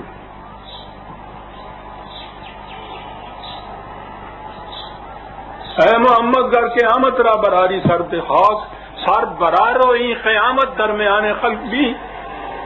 ان کو کچھ احساس نہیں ہوا کہ ناموس رسالت کسے کہتے ہیں۔ حضرت عائشہ یا ازواج المومن ام المومنین ہیں، یہ مائیں ہیں، اپنی ماؤں کے متعلق خیال نہیں آیا کہ کیا کہہ رہے ہیں ہم۔ قرآن نے کیا کہا ہوا ہے کہ تمہارا یہ رد عمل ہونا چاہیے، قرآن نے حکم دیا ہے کہ اس طرح سے تحقیق کرنی چاہیے، قرآن نے حکم دیا ہے کہ اتنے گناہ گواہ ماننے چاہیے، اور اس وقت تک اس ملزمہ کو بالکل بری الذمہ سمجھنا چاہیے جب تک جرم ثابت نہ ہو جائے۔ اس قسم کا کوئی کام نہیں کیا جاتا۔ یہ رسول اللہ صلی اللہ علیہ وسلم کا اسوہ حسنہ، یہ سنت رسول اللہ۔ خدا اس کے لیے وہی بھیج کے بریت کرتا ہے۔ اپنی طرف سے انہوں نے بڑی کھنڈ مار دی کہ ہم نے صاحب حضرت عائشہ کی عظمت برقرار رکھی کہ خدا نے بریت بھیج دی۔ جی رسول اللہ کے متعلق کیا خیال گزرا آپ کا؟ یہ ہے عزیزان من شان نزول کا عقیدہ وضع کرنے کے جذبات محرکہ۔ میں اگر اور بیان کروں اور ان میں بھی نبی اکرم صلی اللہ علیہ وسلم ہی کسی نہ کسی شکل میں ملوث ہوتے ہیں، نظر آتا ہے کہ کتنی گہری سازش تھی جو یہ ہو رہی تھی قرآن کے خلاف، نبی اکرم صلی اللہ علیہ وسلم کی ذات گرامی کے خلاف۔ حضرت زینب علیہ السلام کا نکاح وہ حضرت زید کے ساتھ یہ ہوا، بات بالکل صاف سی تھی۔ حضرت زینب آپ کی پھوپھی ذات بہن تھی، اتنی قریبی رشتے والی بہن، بچپن سے اکٹھے رہے تھے۔ اس کی شادی آپ نے خود یہ اپنے آزاد کردہ غلام زید کے ساتھ اس لیے کی کہ قریش بنی ہاشم کی عظیم ترین ایک خاتون کی شادی ایک آزاد کردہ غلام کے ساتھ کر کے مساوات کا ایک نمونہ پیش کرنا چاہتے تھے۔ آپ خود شادی کی اور اس کے بعد وہ نبھ نہ سکی، تو ہوتا ہے نہیں نبھی۔ حتیٰ کہ حضرت زید نے، قرآن میں یہ ہے کہ حضرت زید نے، میں اس کا بھی ریفرنس دے دوں، میں نے لکھ لیا تھا احتیاط میں، 33/37 سورہ احزاب کی وہ آیت ہے، اس میں یہ واقعہ موجود ہے کہ معاملہ اس حد تک گزر گیا کہ حضرت زید ان کو طلاق دینے پر آمادہ ہو گئے۔ قرآن میں ہے کہ نبی اکرم صلی اللہ علیہ وسلم نے حضرت زید سے کہا کہ نہ طلاق دو، آپ نہیں چاہتے تھے کہ اس قسم کی جو شادی اس مقصد کے لیے کی گئی ہے وہ ناکام ثابت ہو جائے، اور پھر جو اپنی پھوپھی ذات بہن کے اوپر گزرے گی، ایک تو شادی اس طرح سے کی، پھر اس غلام زادے نے، غلام نے معاف رکھی، اس نے طلاق دے دی، کچھ بھی قرآن میں یہ ہے کہ وہ آپ کہہ رہے تھے انہیں حضرت زید کو کہ طلاق نہ دو، اس کے باوجود انہوں نے طلاق دے دی. تو یہ اتنا صدمہ گزرا تھا اس خاتون پر، حضرت زینب پر، کہ اس کی تلافی کے لیے اس کے بعد نبی اکرم صلی اللہ علیہ وسلم نے خود ان سے نکاح کر لیا. بات یہ واضح تھا شان نزول معاذ اللہ کہ ایک دن اس شادی کے بعد ایک دن نبی اکرم صلی اللہ علیہ وسلم حضرت زید کے گھر میں گئے. زید گھر میں نہیں تھے، ان کی بیوی یہی حضرت زینب. انہوں نے دروازہ کھولا، وہ سامنے آئیں، معاذ اللہ معاذ اللہ معاذ اللہ.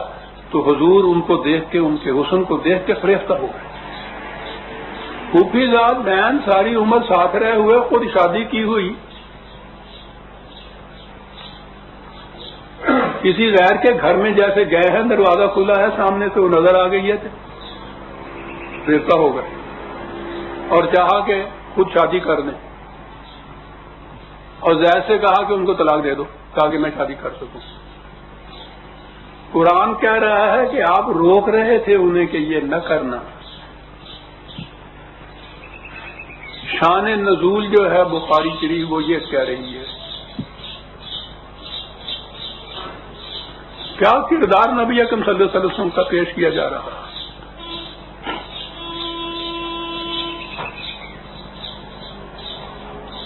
جب غیر مسلم ان روایات کو جو انہوں نے تو درج کر دی بخاری اور مسلم نے، 1000 برس سے ہمارے ہاں کے سارے علماء کرام کو فقہائے اعظام سینے سے لگائے پھر رہے ہیں، نصاب میں یہ داخل ہے، درس میں یہ پڑھائی جاتی ہیں، ان کا ختم ہوتا ہے. آپ کو معلوم ہے قرآن کریم کا ختم جو ہے یہ تو کبھی ہوتا ہے، اب تو خیر عام ہونے لگ گیا ہے، پہلے تو رمضان میں ہوتا تھا. بخاری شریف کا ختم ہوتا ہے.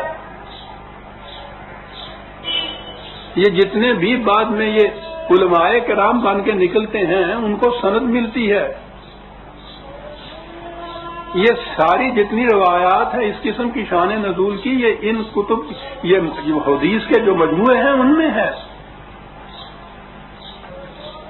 تو یہ یہ جو غیر مسلم جب ان قسم کی روایات کو اکٹھا کر کے یا ویسے ہی پیش کرتے ہیں تو مسلمانوں کے جذبات مشتعل ہو جاتے ہیں، اور اس کے بعد یہ تقاضے ہو جاتے ہیں کہ یہ کتاب بین کی جائے، یہ بند کی جائے، اور اس کے بعد جو اور بھی ناموس رسالت کے مسائل جذبات جب سے زیادہ مشتعل ہوتے ہیں وہ جو کچھ کر گزرتا ہے وہ بھی سب کچھ یہ ہے. میں کراچی میں تھا تو ایک دفعہ ایک کتاب آئی وہاں سے مغرب سے، انگریزی کی کتاب سیرت پہ لکھی ہوئی تھی، اس میں اس قسم کی روایات تھی.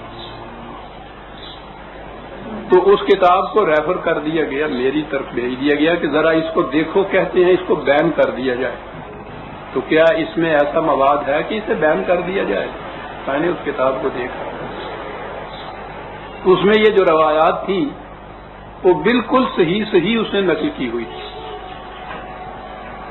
اس میں کسی قسم کی کوئی غلطی، کوئی اضافہ نہیں تھا.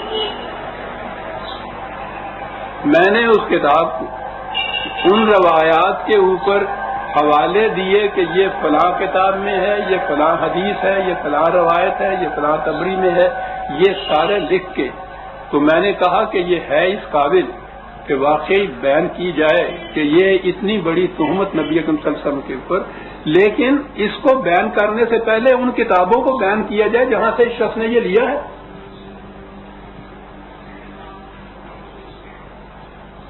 وہاں ان کتابوں کے اندر جو یہ چیزیں موجود ہیں ان کو تو تم سر آنکھوں پہ لگاتے ہو، ان کے تو ختم کرتے ہو، ممبروں میں محراب پہ اسے دہراتے ہو، اور جو اس میں سے نقل کر کے اپنے یہاں درج کرتا ہو اس کتاب کو بیان کرتے ہو. ارے چور کو مارتے ہو، چور کی ماں کو مارو. ماں کو کیسے مار دو؟ وہ تو امام ہے، انہوں نے وہ کتابیں جمع کی ہوئی، ان میں وہ بدستور اسی طرح چلی آ رہی. بات ہو رہی تھی شان نزول کے عقیدے کی. آپ نے اب یہ خیال فرما لیا کہ یہ عقیدے کے وضع کرنے کا جذبہ محرکہ کیا ہے؟ گنجائش نہیں تھی اس قسم کی یہ تہمت تراشیوں کی، اس قسم کی افسانہ نگاریوں کی. اگر قرآن تک رہا جائے تو قرآن نے کوئی ذکر نہیں اس قسم کا کیا اپنے یہاں ان واقعات کے متعلق. یہ ساری چیزیں روایات کے اندر شان نزول بیان کر دیا کہ صاحب یہ تھی وہ بات، اس پہ خدا نے وہ یہ احکام نازل کیے یا یہ آیت اتری تھی. اور اب ان آیات قرآنی کو انہی روایات کی روشنی میں سمجھا جاتا ہے، ان کا مفہوم ہی یہ متعین کیا جاتا ہے. یہ ہے شان نزول کی بات جو میں کر رہا ہوں. قرآن کریم اپنی ذات میں خود مکتفی ہے. اس نے خود کہا ہے کہ ان لوگوں سے پوچھو کہ کیا یہ خدا کی کتاب تمہارے لیے کافی نہیں ہے. اس نے بڑی تحدید سے یہ کہا ہے یہ، اور یہ سینے پہ ہاتھ مار کے کہتے ہیں کہ بالکل کافی نہیں ہے، مجمل ہے، ناقص ہے، تشنا ہے، کمی ہے، اور وہ ساری چیزیں پوری کر رہی ہیں یہ روایات جو خاص مقاصد کے تابع وضع کی گئیں.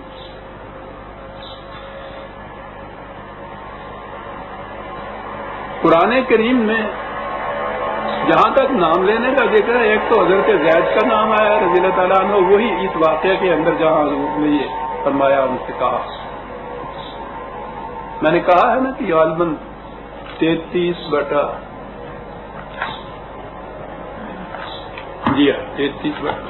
کی ہے.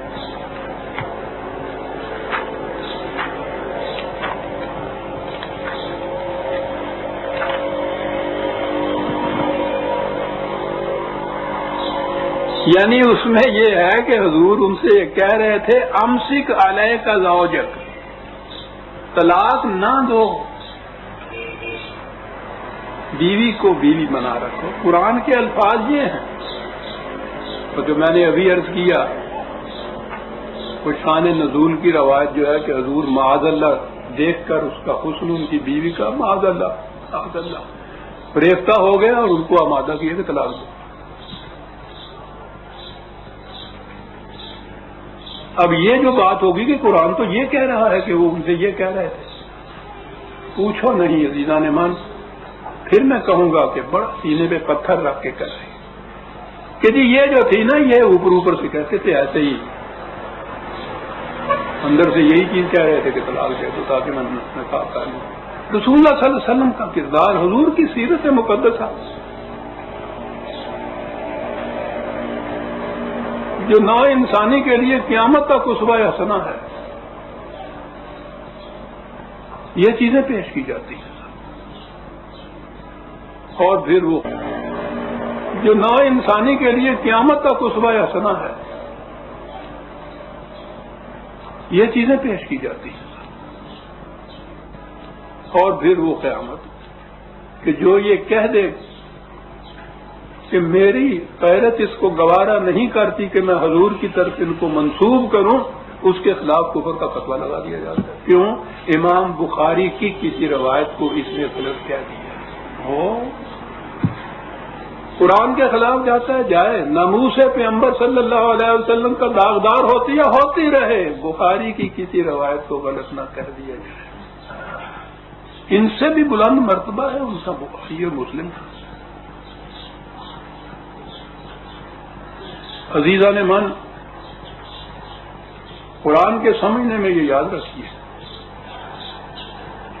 میں نے عرض کیا کہ نام جو لیا ہے تو یہاں قرآن نے صرف یہاں حضرت زید کا نام ایک دم سارے قرآن میں اس واقعے میں ہے، یا وہ ابی لہب کا نام ہے تبت یا ابی لہب، وہ کسی کا نام نہیں قرآن نے لیا.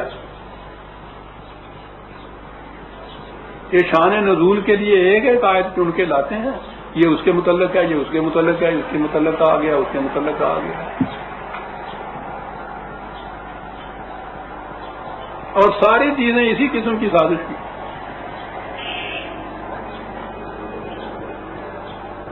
قرآن سمجھنے کے لیے ان چیزوں کی قطعاً ضرورت نہیں ہے، وہ خود مختفی ہے. اپنے مطلب اور مقصود کو وہ خود واضح کرتا ہے. سورج دیکھنے کے لیے کسی چراغ کی ضرورت نہیں ہوتی. قرآن کریم اور جو قرآن نے خود کہا ہے، علم، عقل، شعور، فہم، ادراک، یہ قرآن اور علم و عقل انسانی، قرآن سمجھنے کے لیے یہ کافی ہے. باقی سارے وضع کردہ اضافے ہیں قرآن کے ساتھ جو دیے گئے ہیں. قرآن مکمل دین ہے، نور ہے، روشنی ہے، خود مکتفی ہے. اس تمہیدی تعارف کے بعد، بلکہ وضاحت کے بعد، معنی نزول کیا ہے ان کے نزدیک. اب ہم آتے ہیں اس آیت کی طرف جو آج کی درس کا موضوع ہے، سورہ عبس، 80ویں سورہ. عبس وتولی ان جاءہ العامی، پیشانی شکن آلود ہو گئی، تیوری چڑھائی، منہ بسورا، بڑا ناگوار گزرا. کیا ناگوار گزرا؟ یہ کہ یہ ایک غریب اندھا کیوں آ گیا. قرآن نے یہاں نام نہیں لیا کہ کس نے یہ کیا، اس پہ یہ واردات گزری.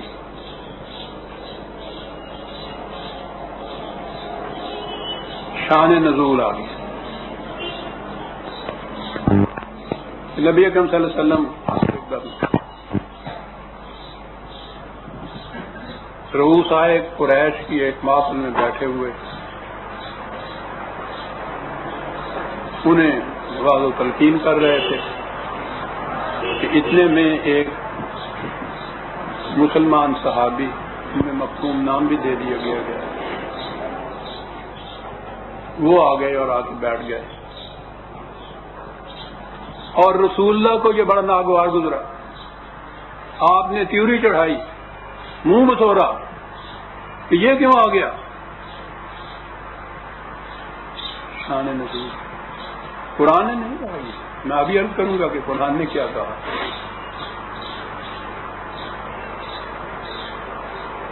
یہ پہلی چیز تو یہ کہ ایک طرف یہ رؤسائے قریش ہیں، امیر لوگ ہیں، سردار ہیں، بڑے بڑے لوگ ہیں، دوسری طرف ایک غریب اندھا ہے. تو گویا رسول صلی اللہ علیہ وسلم کا برتاؤ یہ بتا رہے ہیں. نہیں چلے گا کیسے دوسرا لگائیے، تو ان کو 1 گھنٹے تو دینا ہے. اچھا اسی میں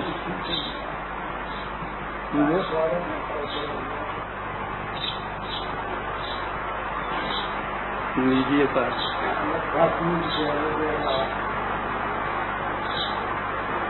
میری مینائے غزل میں تھی ذرا سی باقی. شیخ کہتا ہے کہ ہے یہ بھی حرام ہے.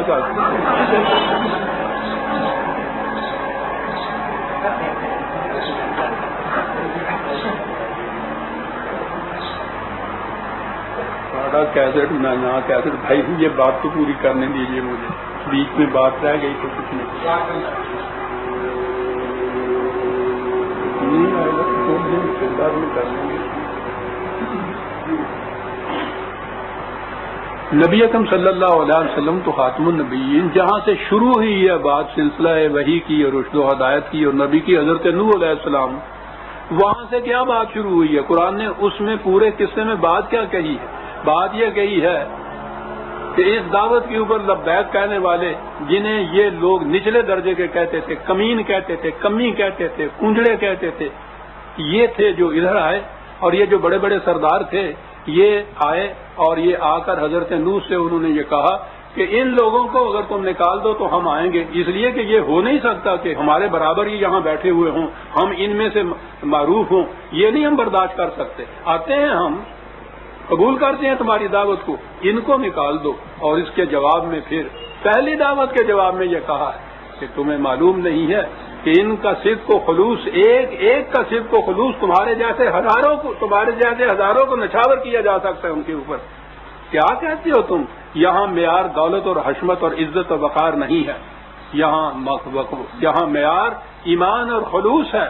جو اس کے ساتھ آئے گا وہ معزز اور مکرم ہے، وہ میرا مقرب ہے، میرے قریب بیٹھے گا. تمہاری خاطر اگر میں انہیں نکال دوں گا، خدا مجھے اپنی بارگاہ سے دھکا دے کے نکال دے گا. پہلی دعوت. اور ہر نبی کی سرگزشت میں یہ چیز چلتی آتی. قال الملأ الذین، وہ سردار جو تھے انہوں نے آگے یہ کچھ کہا. نبی نے کہا کہ مجھے تمہاری کچھ پرواہ نہیں ہے، صدق کے دل سے آتے ہو تو آؤ، نہیں آتے ہو تو جاؤ. یہاں یہ بات نہیں ہے کہ مجھے یہ بڑے بڑے لوگ اپنی پارٹی میں شامل کرنے ہیں کہ کسی طرح سے میں کامیاب ہو دوں. سوال نہیں ہے. یہاں تو یہ ہے کہ صدق کے دل سے اور خلوص سے کون اس کو قبول کرتا ہے. یہ انبیاء کرام کا پورا شیوا اور ان کے ہاں کی یہ روش چلی آ رہی ہے، قرآن کی تعلیم چلی آ رہی ہے، اور بنیاد ہے یہ قرآن کی تعلیم کی. انسانیت کی مساوات ہے جو قرآن جو تلقین کرنے کے لیے آیا ہے. یہ کچھ والے نبی اکرم صلی اللہ علیہ وسلم انہی انبیاء کرام کی آخری کڑی. پھر نبی اکرم صلی اللہ علیہ وسلم کے متعلق تو خود قرآن نے یہ کہا انک لعلی خلق عظیم، کہ آپ تو انسانیت کے خلق عظیم پہ حامل ہیں.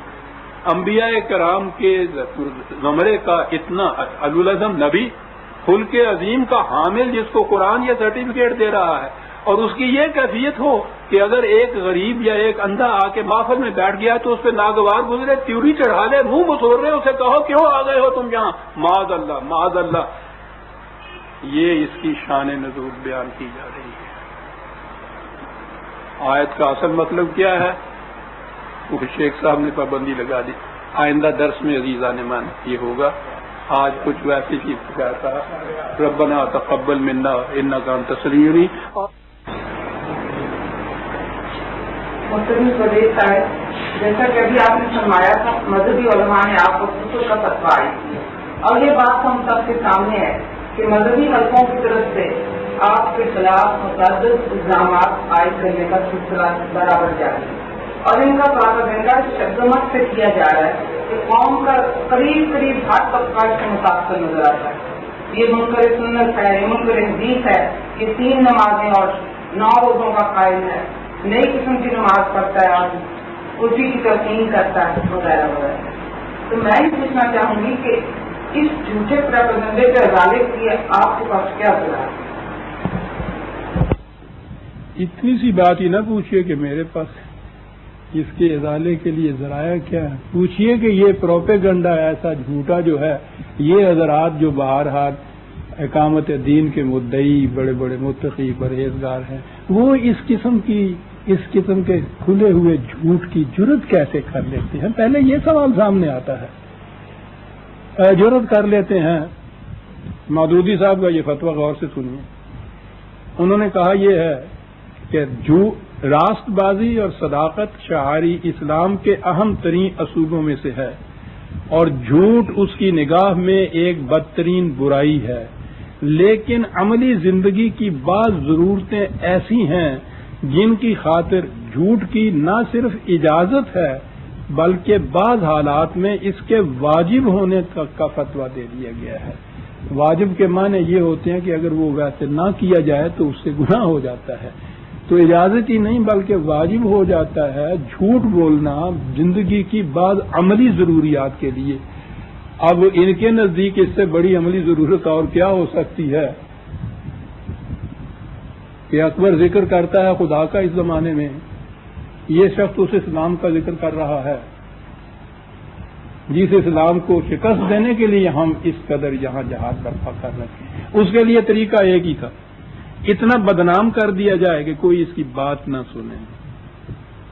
چنانچہ میں نے پہلے عرض کیا ہے کہ منکر سنت تو مجھے اس وقت کہا گیا جب میں نے یہ عرض کیا کہ سنت کی روح سے پبلک لاز کا کوئی ضابطہ ایسا نہیں بن سکے گا جسے تمام فرقے متفقہ طور پر اسلامی تسلیم کر لے.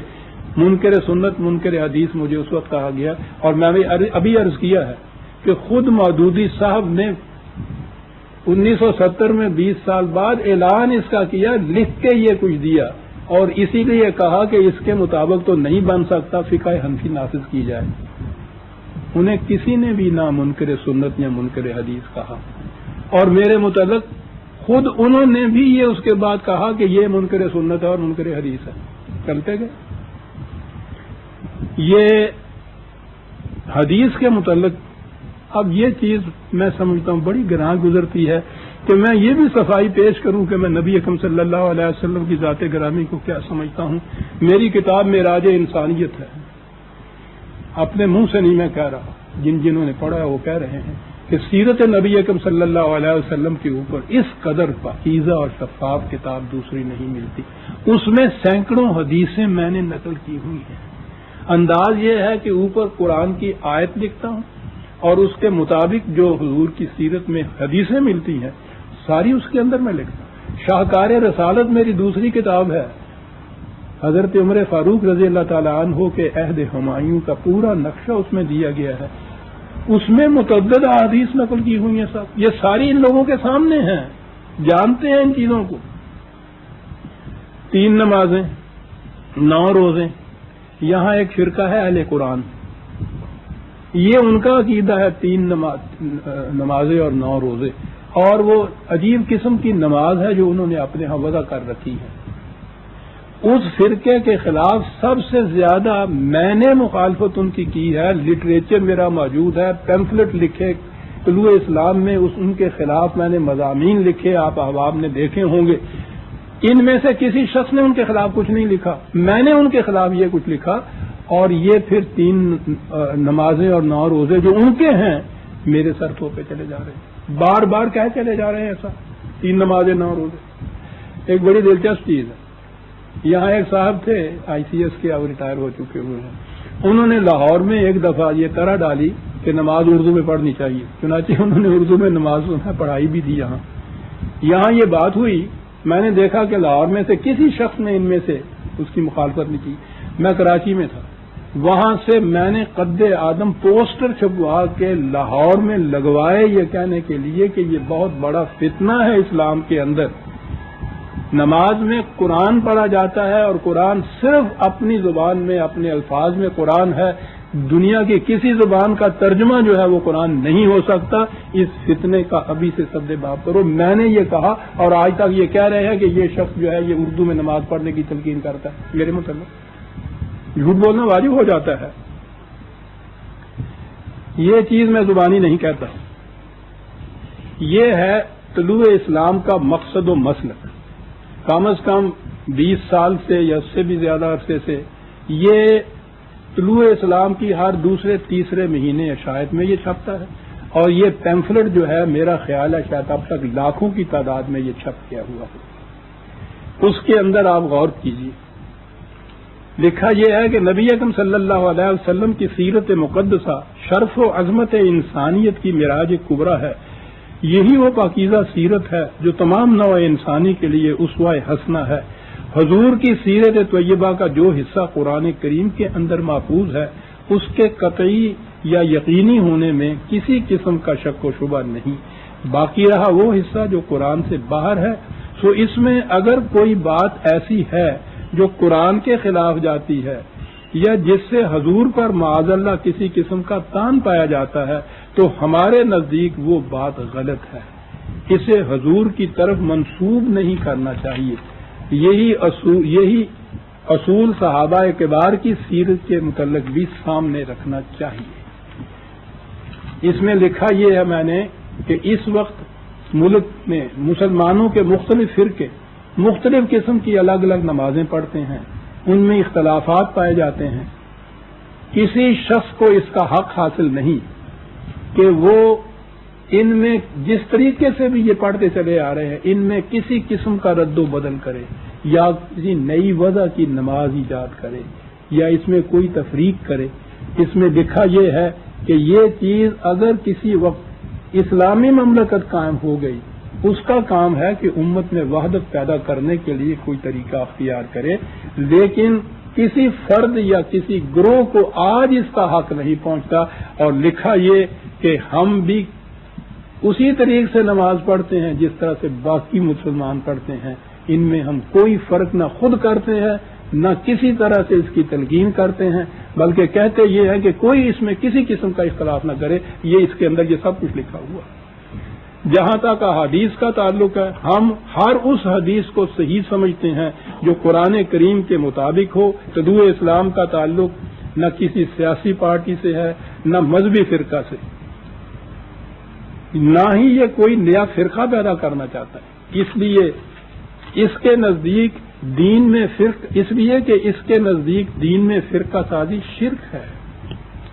امت کے مختلف فرقے جس طریقے سے نماز، روزہ وغیرہ کی ادائیگی کرتے ہیں، ہم ان میں کسی قسم کا رد و بدل نہیں کرتے۔ ہم صرف قرآن کی تعلیم کو عام کرتے ہیں تاکہ کسی طرح پھر سے قرآنی نظام خلافت علی منہاج رسالت کا قیام عمل میں آ جائے۔ یہ ہے ہمارا مسلک جسے ہم برسوں سے دہراتے چلے آ رہے ہیں۔ اس کے خلاف جو کچھ ہماری طرف منسوب کیا جاتا ہے وہ مخالفین کا پروپیگنڈا ہے۔ اب رہا اس پروپیگنڈے کی مشینری، جتنی مشینری ان حضرات کے پاس منظم ہے پروپیگنڈے کی، دنیا کی کسی بڑے سے بڑے مملکت کے پاس بھی نہیں ہے۔ ہر شہر کے ہر گلی، ہر محلے میں، ہر گاؤں میں، ہر کوچے میں مسجد موجود ہے۔ مسجد میں لوگ جاتے ہیں نماز کے لیے، وہ ان کے ہاں کا ایک ریڈیو اسٹیشن ہے، وہاں 5 وقت لوگ جمع ہوتے ہیں، ہفتے میں ایک دفعہ ایک اجتماع ہوتا ہے، وہاں سے کوئی آواز کسی کے خلاف جو اٹھے، سارے ملک کی مساجد میں سے وہ آواز بیک وقت اٹھ جاتی ہے اور وہاں سے پھر وہ نمازی لے کے باہر آتے ہیں۔ حکم یہ ہے کہ جب امام خطبے میں کچھ کہہ رہا ہو تو نمازی کچھ نہیں کہہ سکتے، جب وہ ختم کرتا ہے اس کے بعد وہ اللہ اکبر کہہ کے نماز کے لیے کھڑا ہو جاتا ہے، نماز کے بعد چلے آتے ہیں، اور پھر باہر بات چلتی ہے کہ صاحب دیکھا سنا آپ نے، مولوی صاحب نے آج فرمایا وہ پرویز جو ہے وہ کیا کہہ رہا ہے، وہ کیا کہتا ہے۔ بھائی تم نے کہیں یہ پڑھا، اس سے ملا، اس سے پوچھا، تمہیں کیسے معلوم ہے؟ کہنے کہ ساری دنیا کہتی ہے، یہ سند ہے، ساری دنیا کہتی ہے۔ کسی نے نہیں، نہ پڑھا ہوتا ہے، نہ مجھ سے پوچھا ہوتا ہے، نہ کبھی خط لکھا ہوتا ہے، ساری دنیا کہتی۔ بات کیا ہے یہ ساری؟ وہاں بھی اکیلا یہ شخص پرویز تھا جو ان کی مخالفت کرتا تھا طلوع اسلام، وہاں ان کو شکست ملی ہے اور بری طرح شکست۔ یہاں بھی انہیں پتا ہے کہ صرف یہ اکیلا شخص ہے جو اس آواز کو اٹھائے ہوئے چلا جا رہا ہے، اور یہاں بھی وہ سمجھتے ہیں کہ اس کا طریقہ یہ ہے کہ اس کو ایسا نکو بنا دیا جائے کوئی اس کے قریب نہ آئے، اور وہ کامیاب ہیں اس میں۔ اچھے پڑھے لکھے ہوئے لوگ جو ہے ان کی بھی یہ کیفیت ہے کہ صاحب وہ پرویز صاحب 3 نمازوں والے، اچھا وہ پرویز صاحب 3 نمازوں والے۔ بھائی تمہیں اس کا کیسے پتہ کہنا کہ ساری دنیا کہتی ہے؟ وہ کچھ خائف بھی ہیں حقیقت میں، اور واقعی اس قسم کا پروپیگنڈا جو ہے بخلا دیتا ہے آدمی کو۔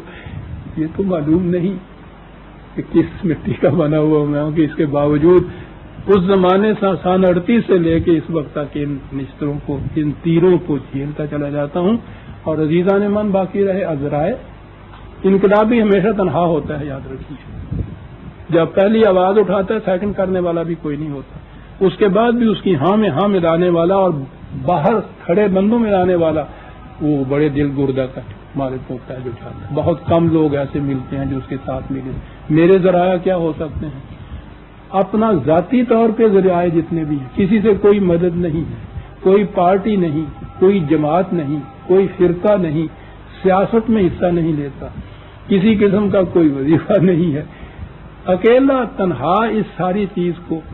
ذرائع میرے ہاں کہ آپ کو معلوم ہے طلوع اسلام میگزین محوار، اس کے پیمفلٹس جو ہم ہزاروں کی تعداد میں، لاکھوں کی تعداد میں بچھایا کرتے ہیں، میرا ہفتہ وار درس، اس کے ٹیپس جو ریکارڈ ہوتے ہیں وہ اللہ کا شکر ہے پاکستان کے ہر بڑے شہر میں اور اب باہر انگلینڈ اور امریکہ تک میں ٹیپس کے ذریعے سے قرآن کی آواز جو ہے وہ باہر جا رہی ہے۔ یہ وہ ذرائع ہیں، اس وقت اپنی محدود وسعت کے مطابق ان کو میں استعمال کرتا ہوں، اس سے زیادہ میرے پاس ہے نہیں۔ عمر اب میری قریباً 80 کے قریب ہونے کو آئی، یہ آپ سوچ سکتے ہیں کہ اتنے مرحلے کے بعد اس عمر میں بھی یہ کچھ اسی طرح سے کیے چلا جا رہا ہوں، اور یہ کسی پہ نہ احسان ہے نہ کسی پہ مروت ہے۔ ایک میرے ایمان کا تقاضا ہے، میرے دل کی پکار ہے جس کو پکارتا جاتا ہوں، جب تک اللہ تعالیٰ اس توانائی دے گا اس پکار کو زندہ رہتا ہوں۔ مسلک یہی ہے کہ کہتا ہوں وہی بات، سمجھتا ہوں جسے حق، نئے ابلہ مسجد ہوں، نہ تہذیب کا فرزند، اپنے بھی خفا مجھ سے ہیں، بیگانے بھی ناخوش. کیوں؟ میں زہر حلال کو کبھی کہہ نہ سکا کان. اور ایمان میرا یہ ہے کہ غلط اور صحیح، حق اور باطل، جائز اور ناجائز کا واحد معیار خدا کی کتاب ہے. اور ہر شخص سے یہ میں کہتا ہوں کہ گر تو می خواہی مسلمان زیستن، نیست ممکن جز بقرآن زیستن، حسبنا کتاب اللہ. یہ حضرت عمر رضی اللہ تعالیٰ عنہ کے اعلان میں دہرائے چلا جا رہا ہوں، اور اس لیے کہ قرآن اس کے متعلق کہتا ہے کہ یہی کتاب کافی ہے تمہارے لیے. صاحب یہ ہے میری آواز، میری بیٹی، یہ ہے میرے خلاف پروپیگنڈا، اور یہ میرے پاس محدود سے ذرائع ہیں جن کو میں استعمال کر رہا ہوں. جتنے احباب اس کو اچھا سمجھیں اور ان میں یہ جرت ہو کہ وہ باہر جا کے بھی کہیں، وہ اس پکار کو آگے پہنچاتے ہیں. نہ کہیں، مجھے کسی پہ گلہ نہیں، کوئی شکوہ نہیں. جس کے دل کی پکار ہے وہ زبان پہ لائے. یہ جس کے دل کی پکار نہیں ہے، میں اس کی زبان سے بھی یہ نہیں سننا چاہتا. اس میں منافقت کا سوال ہی نہیں ہے صاحب. یہ ہے عزیزہ میرا مسلک، یہ ہے کہ میرے خلاف پروپیگنڈا کیوں ہو رہا ہے صاحب. انہیں معلوم ہے کہ کہیں اور سے یہ آواز نہیں نکلے گی. شکریہ.